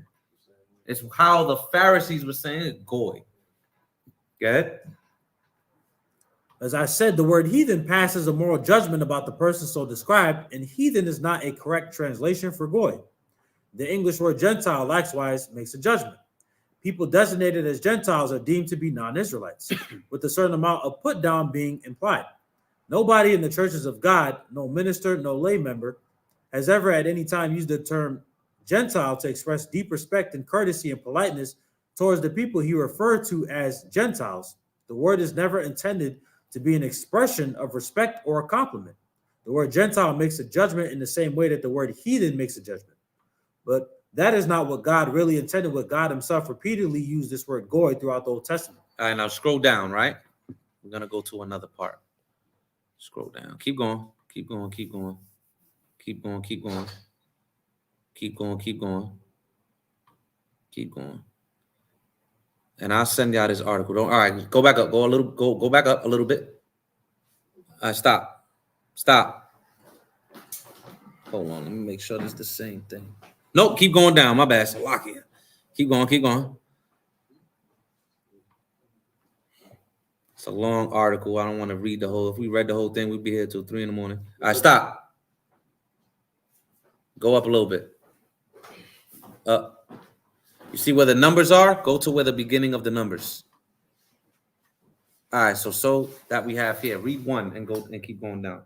Number one, I have presented the full text of over 40 different verses, spanning the time from Noah right down to Malachi, which used the Hebrew word goy for the people of Israel. This covers the entire period of Israel's Old Testament history. It is abundantly. So you see, he's saying, listen, goy is also used for Israel. It's not just non-Israelites, good? It is abundantly clear that God never at any time intended this word goy to be used specifically identified non-Israelites. Rather, this word should really always be translated either as nations or as people and never as heathen or as Gentiles. Go ahead. God himself commonly and frequently, right to the very end of the Old Testament Hebrew scriptures, uses this word goy to refer to Abraham's descendants, to Jews and to all Israelites. God also uses this word to refer to all other nations, something for which I did not feel a need to present abundant scriptural support. Note, when the Old Testament was completed, the Hebrew word goy had not yet acquired the discriminatory meaning of Gentiles or heathen as a way of referring to the people who were non-Israelites, even though this is incorrectly inferred by the KJV translators inserting the words Gentiles and heathen into the English language of the Old Testament scriptures. Because, of course, the people that translated the KJV had a doctrine in their mind. These were not just innocent people. They had a doctrine in their mind.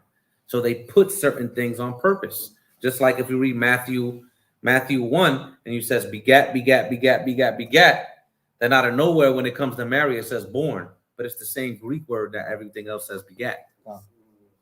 Because it was a doctrine. Very simple.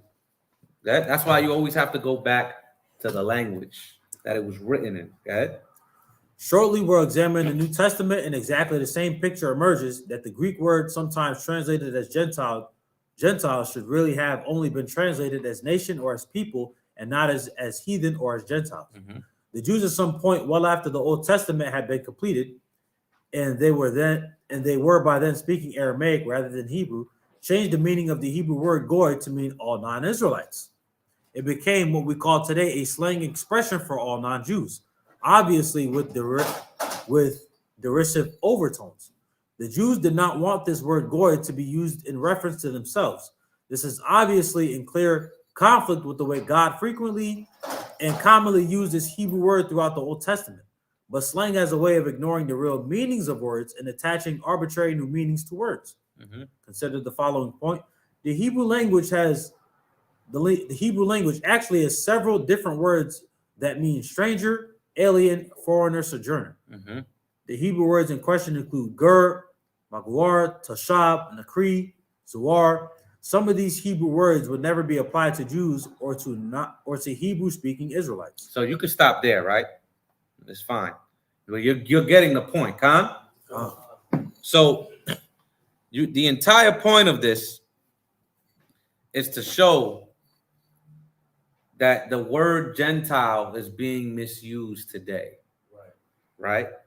Let me see something. Like, Yeah, you can make a point. no, I'm just saying, like, if I'm an Israelite and there's Moabites in China, they see me, they're gonna say he's a goy. Right, in ancient times, exactly. Right, in ancient times, Like he's a foreigner, Right. or he's a stranger, Right. or That's it's all very it is. simple to understand. Right. So this can be applied to everybody depending on context. Now now we're gonna talk about, we talked about goy. Now we're gonna dive into ethnos a little bit, right? Get the blue letter for ethnos. Pull it up. That's where you get the word ethnicity, right? The word ethnicity. That's where you get the word ethnicity from, correct?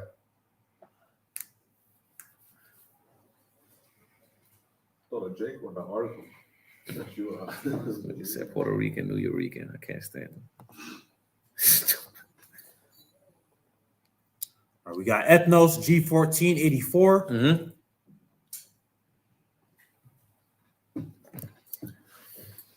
All right, we got Gentiles, nation, heathen, the people. Says a multitude, whether of men or of beasts, associated or living together. A company, a troop, a swarm, the human family. See, it's kind of the same definition as goy. Go ahead. A tribe, nation, people group. In the Old Testament, foreign nations not worshiping the true God, pagans, Gentiles. Paul used the term for Gentile Christians. Now you see how in definitions they're adding commentary, doctrine. That's what they're adding. If you go to Godhead right now and you look it up, it's going to say the Trinity. Like, what? Because that's what they're doing. Yeah, read the Strongs. A tribe, especially a foreign non-Jewish one. You see that? Especially a foreign non-Jewish. By implication, pagan, Gentile, heathen, nation people. See that? That's good. Go to the next one. Go into my sources real quick. I guess that would make sense in a sense, but they're still using the like Jewish scripture. So Nah, it won't make sense because it's just that it's commentary. yeah, It all I'm gonna keep saying it. All depends on the context. Context is what's gonna show you what this word is talking about. Just like a stranger, depending on the context, whether it's gar, can mean an Israelite. But in Isaiah 14:1, gar is used, and that's talking about the heathen. Nakar. In Obadiah, it's being applied to Israelites. In Isaiah 56, it's being applied to Israelites. But I can show you in other places, Nakar in Exodus 12 is the heathen. So it all depends on context. That's the key to it all, is the context. Con? All right, pull up the next one out. Where it says ethnos, nation, Gentile.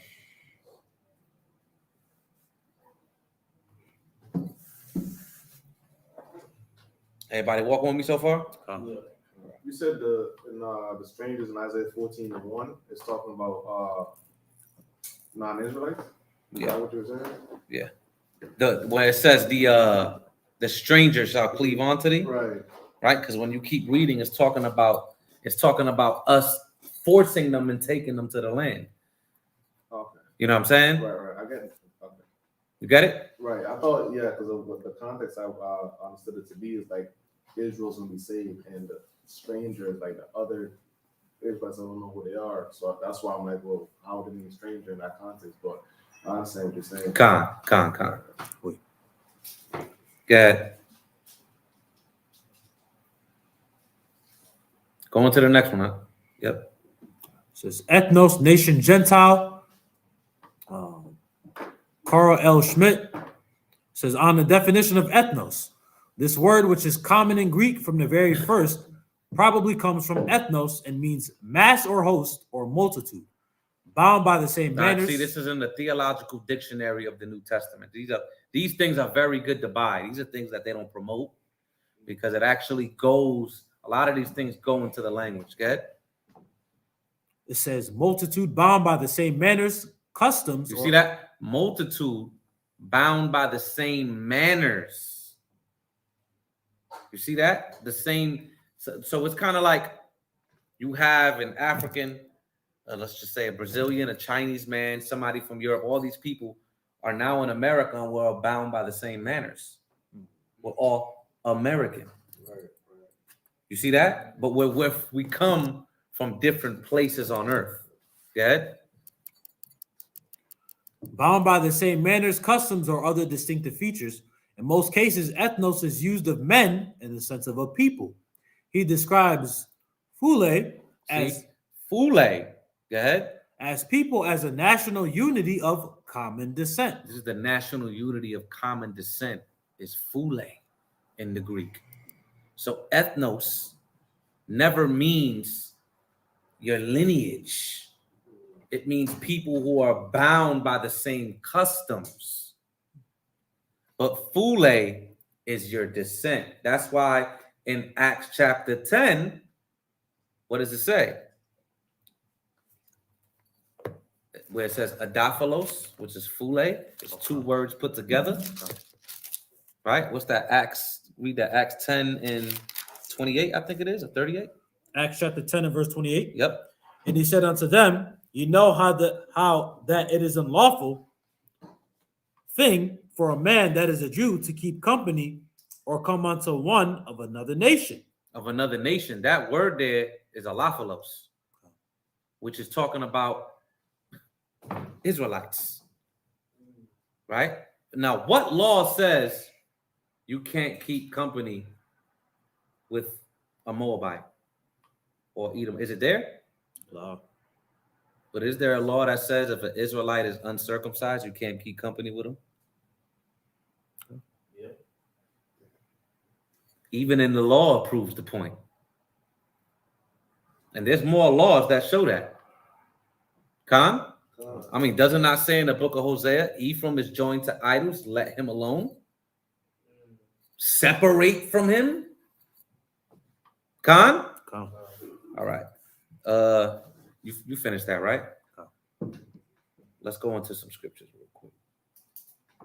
Get John 11 and 49. I'm going to show you this word ethnos being applied to Israelites. John 11 and 49. Read. John chapter 11 and verse 49. Matter of fact, start at 47 for the context. 47. And gathered the chief priests and the Pharisees a council and said, what do we, for this man doeth many miracles? If we let him thus alone, all men will believe on him. And the Romans shall come and take away both our place and nation. There's ethnos is there, right? The Pharisees are scared of the power that they have. Is going to be stripping away if people continue to follow Christ. Okay? If we thus let him alone, all men will believe on him, and the Romans shall come and take away both our place and nation. Yeah. And one of them, named Caiaphas, being the high priest that same year, said unto them, ye know nothing at all, nor consider that it is expedient for us that one man should die for the people, and that the whole nation perish not. There goes ethnos again. Israelites, right? Go ahead. And this spake he not of himself, but being high priest that year, he prophesied that Yahushua should die for that nation. So Yahushua should die for that nation. Come on. And not only for that nation. So not only that nation, what is that nation in the context? Israel. Jews. Judea. Because that's where the Pharisees own. That's where they rule. That's where they're sovereign at. Right? So he's not only to die for Judea and the Judeans, go ahead. And no, and not for that nation only, but that also he should gather together in one the children of God that were scattered abroad. But the other people that are scattered abroad, it's not just Northern Kingdom, it's Israelites.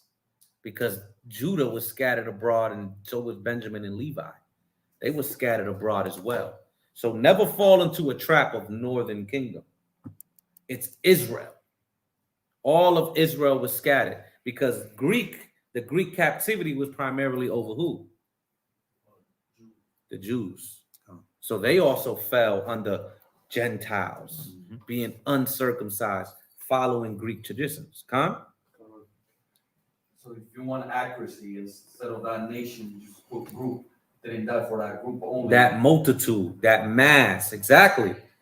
That'll be a better way of understanding it. Con? Right. That's a good point. Get James 1 and 1 just to prove the people who are scattered abroad.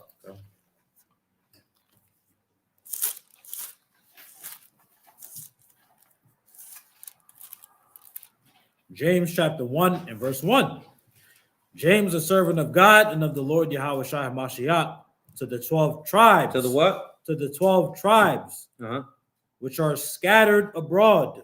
Greeting. Get Deuteronomy 4 and 27. Just so, you know, what the children of God scattered abroad. It's talking about all people. You know? God, trust me, I've heard it all. Deuteronomy chapter 4 verse 27. And the Lord shall scatter you among the nations, and ye shall be left few in number among the heathen, whither the Lord shall lead you. You see that? You were going to be scattered among the nations. Con? Oh. I get 1 Corinthians 12 and 2. I'm going to post a quick question.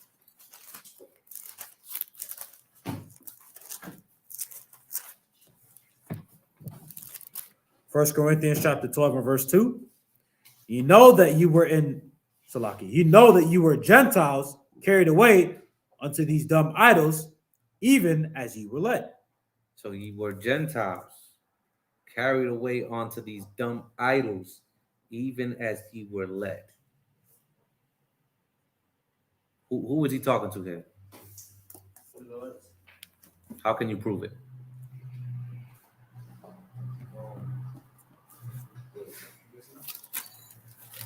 How to check. What, not concerning the spiritual gifts But I need precepts. I don't just need, you know what I'm saying? I need to let the Bible talk.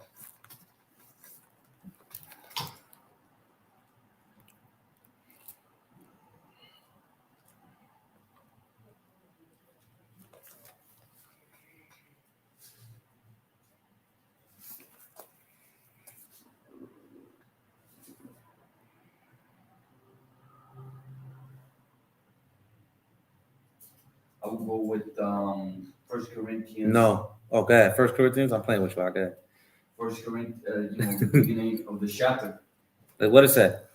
It says. What it says to the saints? Yeah. That's nice, but what if I'm a Christian that likes to, I could wiggle around that? Then, I would go to Psalm 55. Nah. Go to 1 Corinthians 10. Quick cut, easy. Nope. Sometimes the best way to do it is to stay where they are. Right. Sometimes you just got to stay right there. Okay, okay. Let's see what Paul said 2 chapters before. Go ahead, read that. 1 Corinthians chapter 10 and verse 1.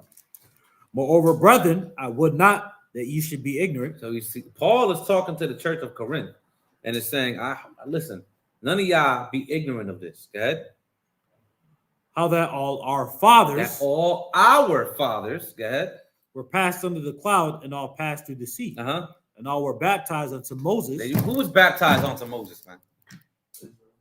Israelites. Very simple. So when you go to chapter 12 and it says, ye know that ye were Gentiles carried away onto these dumb idols, even as ye were led. Those Gentiles have to be Israelites. Go to I had Ephesians 2 because you brought it out earlier. So go to 1 Corinthians 12 and 2 in the NLT. Show you something. Christians don't want to make it mean that. What you mean now? They don't want to make it mean that they're Israelites. That's what I'm trying to say. Come on. 1 Corinthians 12 and 2 in the NLT. You know that when you were still pagans, you were led astray and swept along. That you were still pagans. So you see the word ethnos there is also being received as these guys are pagans. You see how it's a polysemous word? It's ambiguous depending on the context. That's actually a better way of explaining that. These were pagans. You know that you were pagans, but since the word ethnos is always used as Gentile, they put Gentile there. You understand?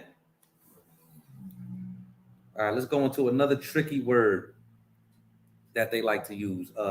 I didn't add the link. That's my bad. I'm seeing right now. Go to Blue Letter Bible and just look up the word for Helen. All right, you could go to Galatians 3 and 28 and look up for the word Greek and go into Helen and let's see what that says. Oh, matter of fact, I got it here. My bad. I do have it here. Go into where it says Helen Greek in the pictures I sent you. My bad. I looked past it. My bad.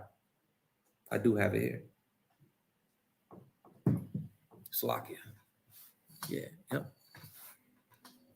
Go ahead. All right. Helen Greek, their lexicon, a Greek either by nationality, whether a native of the mainland or of the Greek islands or colonies. You see? Go ahead. In a wider sense, the name embraces all nations, not Jews. So hold on. You see how this is commentary? Okay. And this is doctrine? Right. In a wider sense, the name embraces all nations. How does Greek, just the word Greek, Helen, because that's what it is, embrace all nations? This is doctrine, man. Oh, man. Go ahead. Not Jews, that made the language, customs, and learning of the Greeks their own. So this is why they could they can play around and they could say, you see, it's people who are Hellenized too, but it's specifically not Jews though. So they want the Jews are Hellenized. Right. Like, what are we talking about here? Go ahead. It says all nations, but we're also Yeah. All nations, not Jews, though. Yeah, it's They play games. That's crazy. This is why a Christian could go, well, hold on, let me get the thing. What's called. But Oh. can't you refute that with Acts 2 though? You could refute it with a lot of things, but I'm gonna refute it with just the word itself. Okay. Because while you got an app, I got books. So that's what we're about to go into. Okay, read the Strongs now. The Strongs, a Hellen, Grecian, or inhabitant of Hellas. See how they kind of playing themselves, because and one it says people in the land, people that live there, an inhabitant of Hellas. Okay. By extension, a Greek-speaking person. Watch this. Especially a non-Jew. Especially a non-Jew. Okay. A Gentile. A Gentile. Or Greek. Huh? Excuse me? Okay. Go into the next slide. Watch this. They ain't no black and Hispanics read books, man. You understand? They didn't know we studied. Con? Yeah. You see, that's a Hellen. You see that Greek right there? Read. Says a man of Greek language and culture. A man of Greek language and culture. Look who's there, Philo. Read where it says 2. Number 2, in the broader sense. In the broader sense, all persons who came under the influence of Greek, i.e. pagan culture. Who came under the influence of Greek, i.e. pagan culture? So who are the Greeks that are receiving salvation? Very simple, especially when you read the book of Maccabees. Like, what are we talking about here? But they try to lie and say it's all non-Jews. You see? Philo's right here. What are you talking about? And Philo, look, Philo right there. Go to the next one, just for another smack in the face. Everybody but the Jews were scattered abroad. What are we talking about? Go ahead, read that. Matter of fact, you don't got it. It says the same thing. It literally says the same exact thing.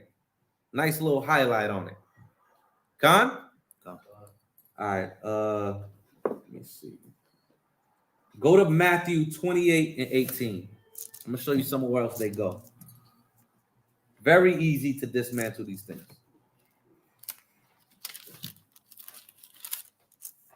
Matthew chapter 28 and verse 18. Mm-hmm. And Yawasap came and spake unto them, saying, all power is given unto me in heaven and in earth. Go ye therefore and teach all nations. Oh, you see that? Teach all nations. Go ahead. Baptizing them in the name of the Father and of the Son and of the Holy Spirit, teaching them to observe all things whatsoever I have commanded you. And lo, I am with you always, even unto the end of the world. Amen. What does this mean? Who are we talking about? Israelites are scattered. Because if it said, in Genesis that we were going to be a nation of nations, so there's this groups of nations of our people, Good point. Good point. Very good point, actually. I'm going to just give you 2 precepts to behead somebody. Con? Huh? Oh, Tobit 13 and 4. Let's go there first. Shit. Apocrypha. You know I got to go to the Apocrypha. There's a lot of daggers in there.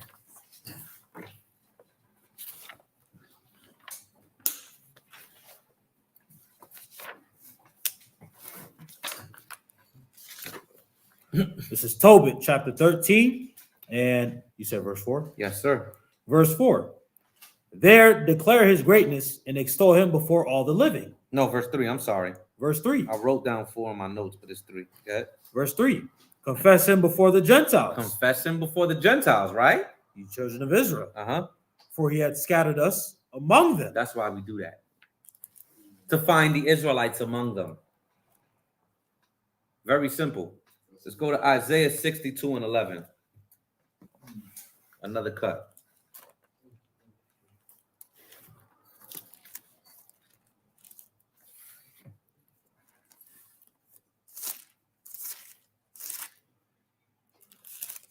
Isaiah chapter 62 and verse 11.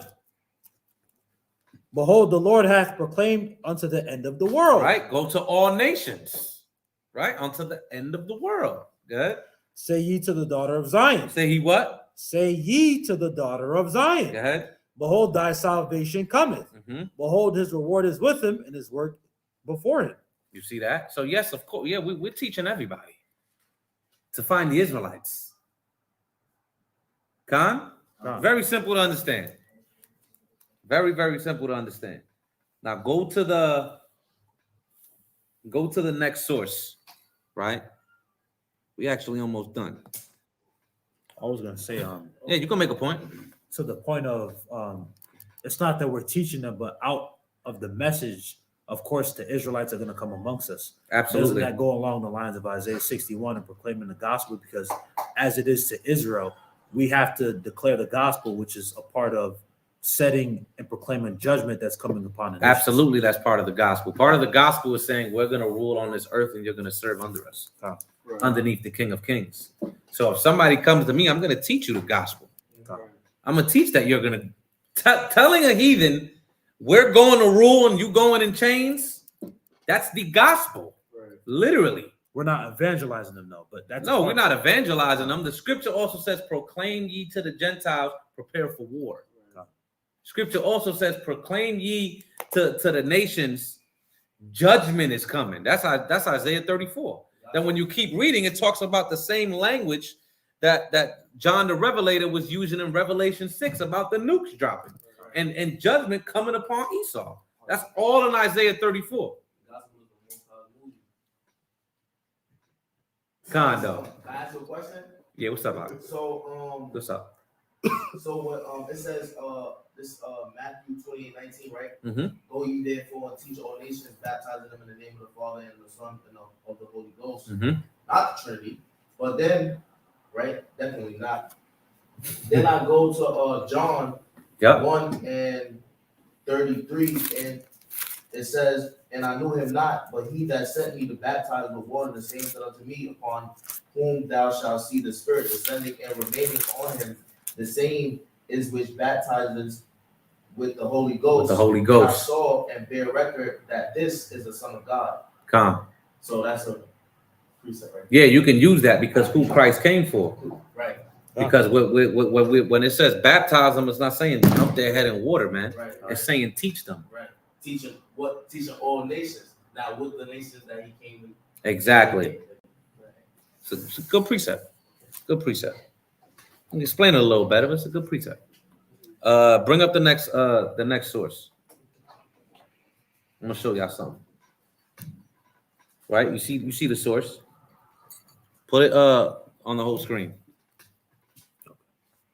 Right? West African countries and peoples. 1865. See when it's written 1865. Go to page 188. Straight to the point.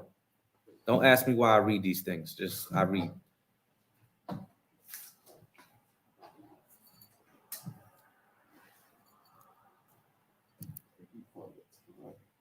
Huh? So where do you find the time? I don't even know. The Most High.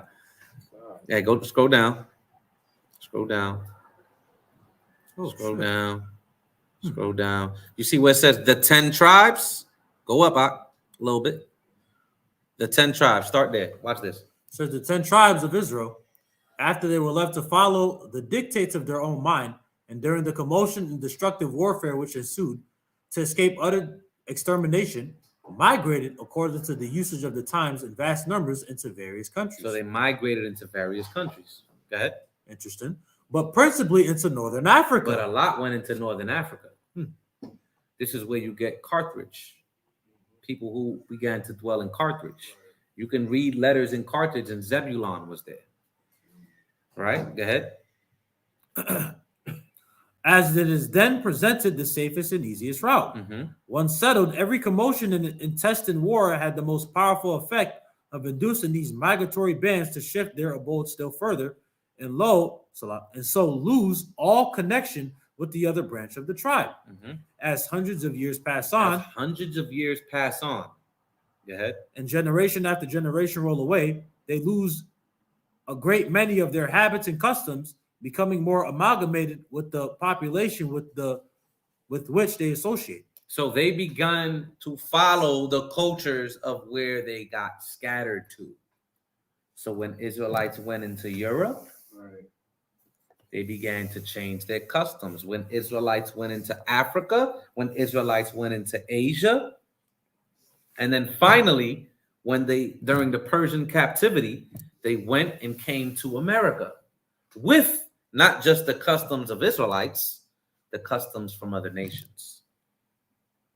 Very simple to understand. Khan, Right. Come. Right.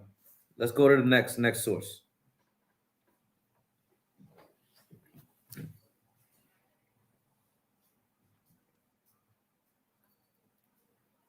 Go scroll down to page 318.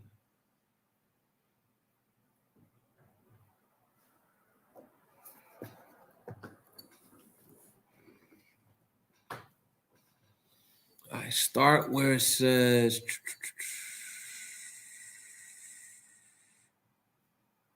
scroll down a little bit, go a little slow. Put the religion in the land Negroes. Right there. See it? Yep. The religion of the inland Negroes, most of them intently worship the one God called Rihume, that is Lord of Heaven. Mm-hmm.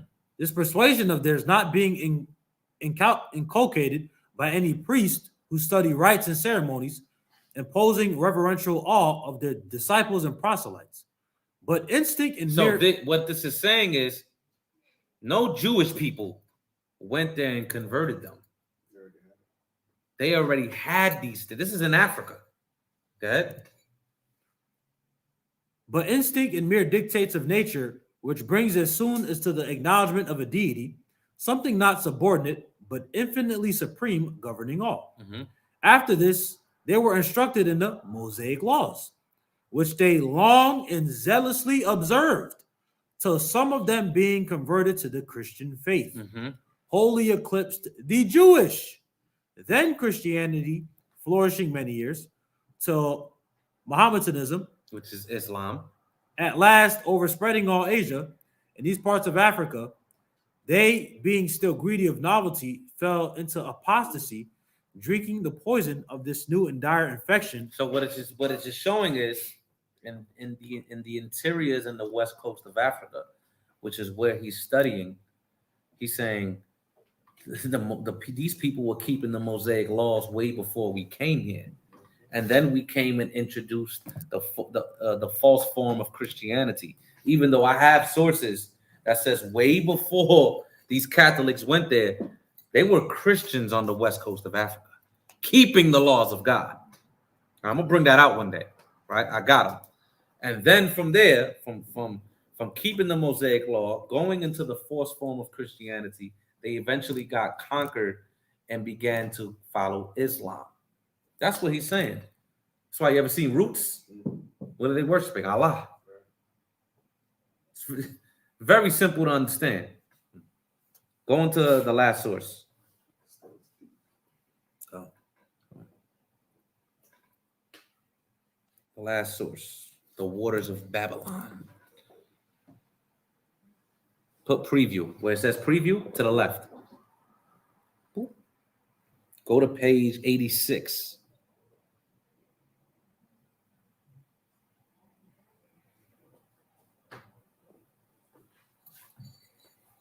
Can you zoom in just a little more? Appreciate you. Right there. You can start right there. Terms associated with ethnic identity. The first grouping includes terms translated with the English words race, tribe, nation, people, or languages. Mm-hmm. These ideas are probably the most common cited by missional authors who are seeking to justify cultural neutrality. Mm-hmm. For example, Driscoll equates race, nation, and culture, alluding to Revelation 7-9, when he insists that God promised that people from every race, culture, language, and nation will be present to worship him as their culture follows them. Now, of to course, heaven. that's wrong. Right. I mean, what I'm gonna do in a lot of the next upcoming classes is I'm gonna cut down a lot of strongholds, right? And Revelation 7-9 is one of them. Right? You want me to I'll do it right now. Why not? Go to Revelation 7-9. This is easy. Why not? Let's go to Revelation 7-9.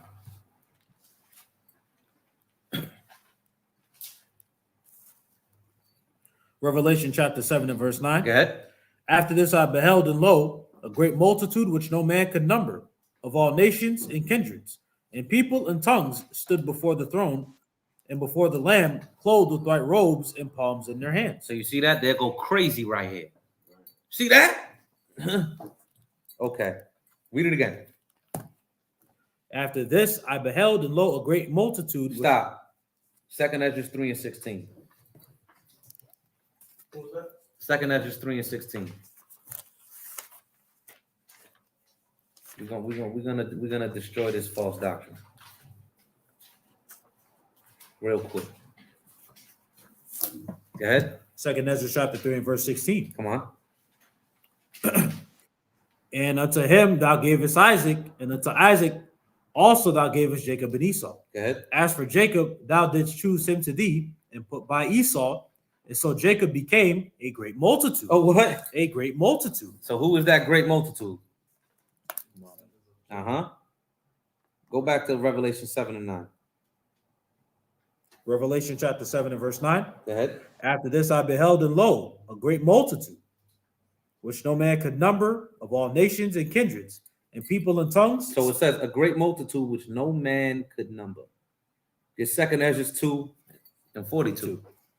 I, Ezra, saw upon the Mount Zion a great people, whom I could not number. Okay, go ahead. On Mount Zion, these are Israelites. Go ahead. Whom I could not number, and they all praised the Lord with songs. And in the midst of them, there was a young man of Jump down to verse 45, just to get to the point. Verse 45. He answered and said unto me, these be they that have put off the mortal clothing and put on the immortal, and have confessed the name of God, and now they are crowned and receive palms. Let's keep reading Revelation 7 and 9. Watch this. Which no man could number, of all nations and kindreds and people. Because why? Because we're scattered abroad. Go ahead. And tongues stood before the throne and before the Lamb, clothed with white robes and palms in their hands. Did the 2nd Ezra also say palms in their hands? Now let's see what these white robes are. Let's get Revelation 19 and 7. Watch this.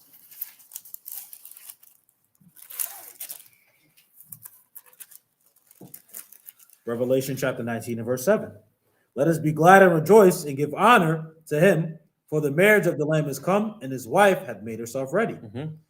And to her was granted that she should be arrayed in fine linen, clean and white. Her, the bride, right? Which is Israel.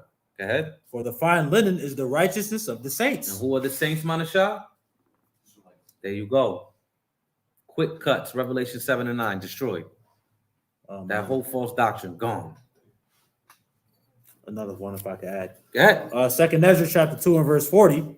Take thy number, O Zion, and shut up those of thine that are clothed in white, which have fulfilled the law of the Lord.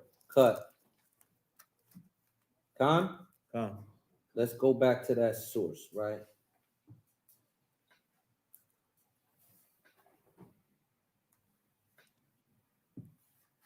Go back to that source. The other one. Yep. Scroll down. Put the term representative of this group Christian. Scroll up a little bit. The term representative. So the term representative of this group that Christian anthropologists mostly cite is ethnos. For example, in commenting on Matthew 28 and 16. We just read that, right? Go ahead.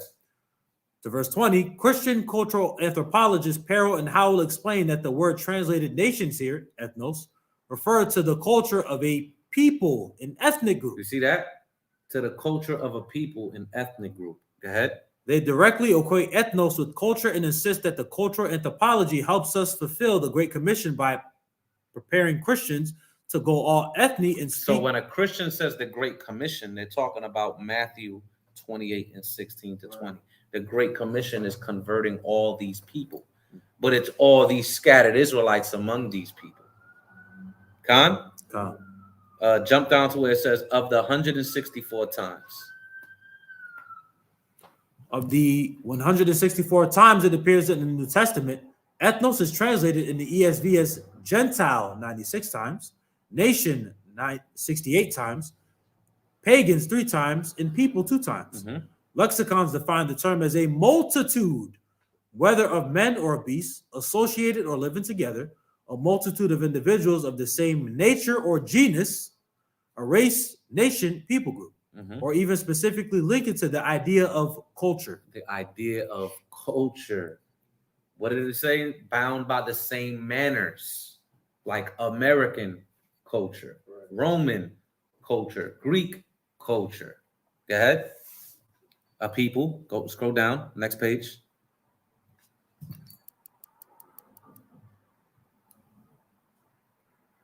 A people, a large base on various cultural, physical, or geographic ties. Lexicons do not define ethnos as culture itself, however, but rather identify culture as one element that unites an ethnos, as in Bullinger, who defines the term as a number of people living together, bound together by like habits and customs. Then generally people, tribe, nation, with reference to the connection with each other rather than the separation from others by descent, language, or constitution. You see that? So scholars studying this word are going back and forth. Like, hold on. The original meaning is a number of people together, bound together by like habits and customs. Then generally people, tribe, nation, which is the only definition they show you. Right. You understand? So there's a war, or a tug of war, I should say, going on through scholarship. We read one, a Christian white man, right? Frank Nettle was saying, like, these guys are using Gentile incorrectly, right? But then you have your modern day westernized Christian church that just says Gentiles are just non-Jews, you know? Con? All right, so that's the end of the class, man. That's the end of the class. Go ahead, I'll take, because I gotta do something I with have a Shamak. question. I just want to know the word pagan, because I always see it. I read something and it says something earthly, but I don't know how true that is. So I just want Pagan is just anything associated with not worshiping the one true God. That's it. So anything outside of that realm will be considered pagan. That's it. Okay, because I wasn't sure why they would switch the word from nations to all of a sudden just pagan. Because they were following customs of other nations. All the customs of all the other nations outside of the nation of Israel is pagan.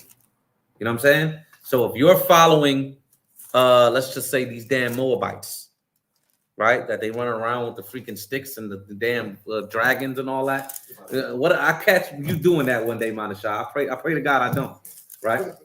Now, you will be a pagan. The Pharisees in their slang would have called you Goy, a Gentile. You understand? But the term was being used to, you don't follow the true customs of Israel. You understand? So in modern day, it'd just be pagan. Understand?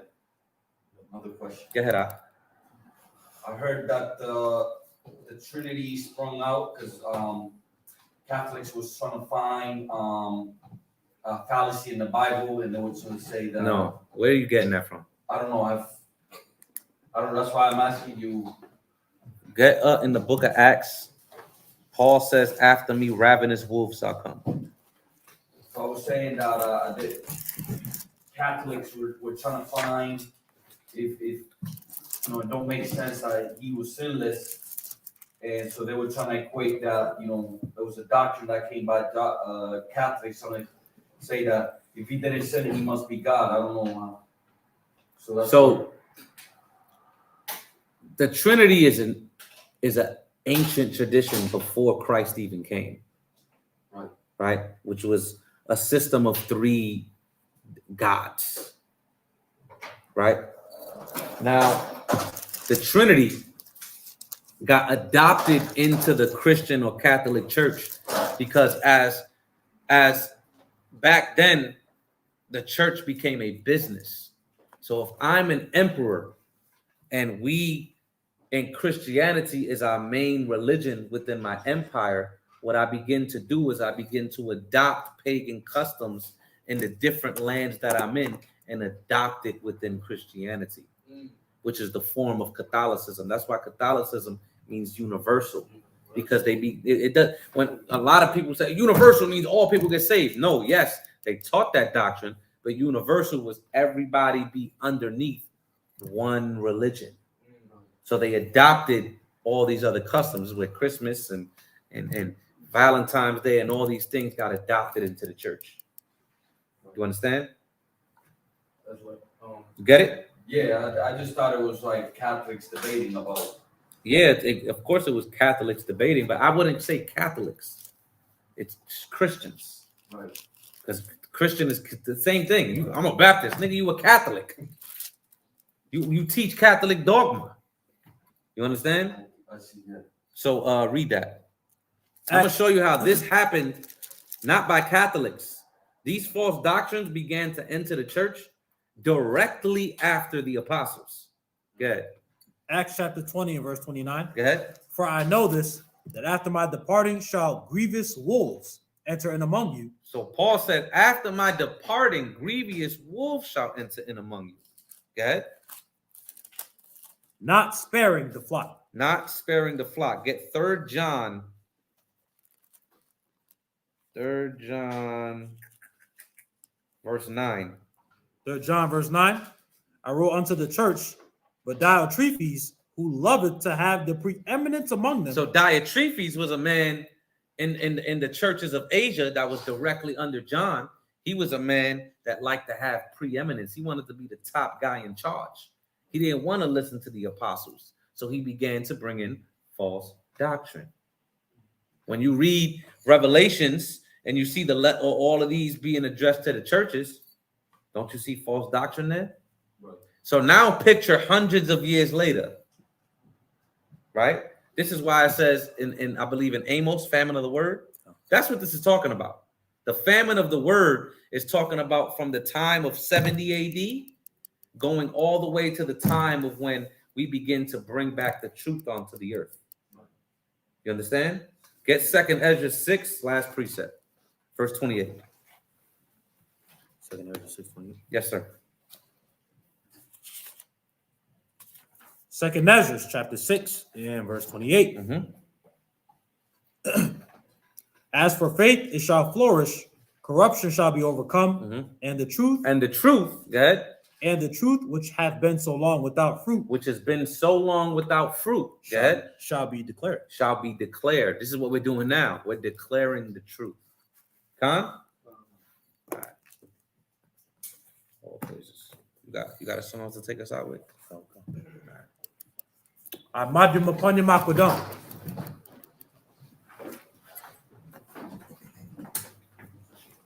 This is Psalm chapter 119. This is the loft. My soul cleaveth unto the dust. Quicken thou me according to thy word. I have declared my ways, and thou heardest me. Teach me thy statutes. Make me to understand the way of thy precepts. So shall I talk of thy wondrous works. My soul melteth for heaviness. Strengthen thou me unto thy word. Remove from me the way of lying, and grant me thy law graciously. I have chosen the way of truth. Thy judgments have I laid before me. I have stuck unto thy testimonies, O Lord, put me not to shame. I will run the way of thy commandments, when thou shalt enlarge my heart. In the name of Yahweh, Ba'Hashem Yahweh Shai, the Wad of Yad, Aman. Aman. Madam Shabbat. Madam. Barak. Yahweh Ba'Hashem Yahweh Shai Barakatam. Yahweh Shem Yahshua Barakatham.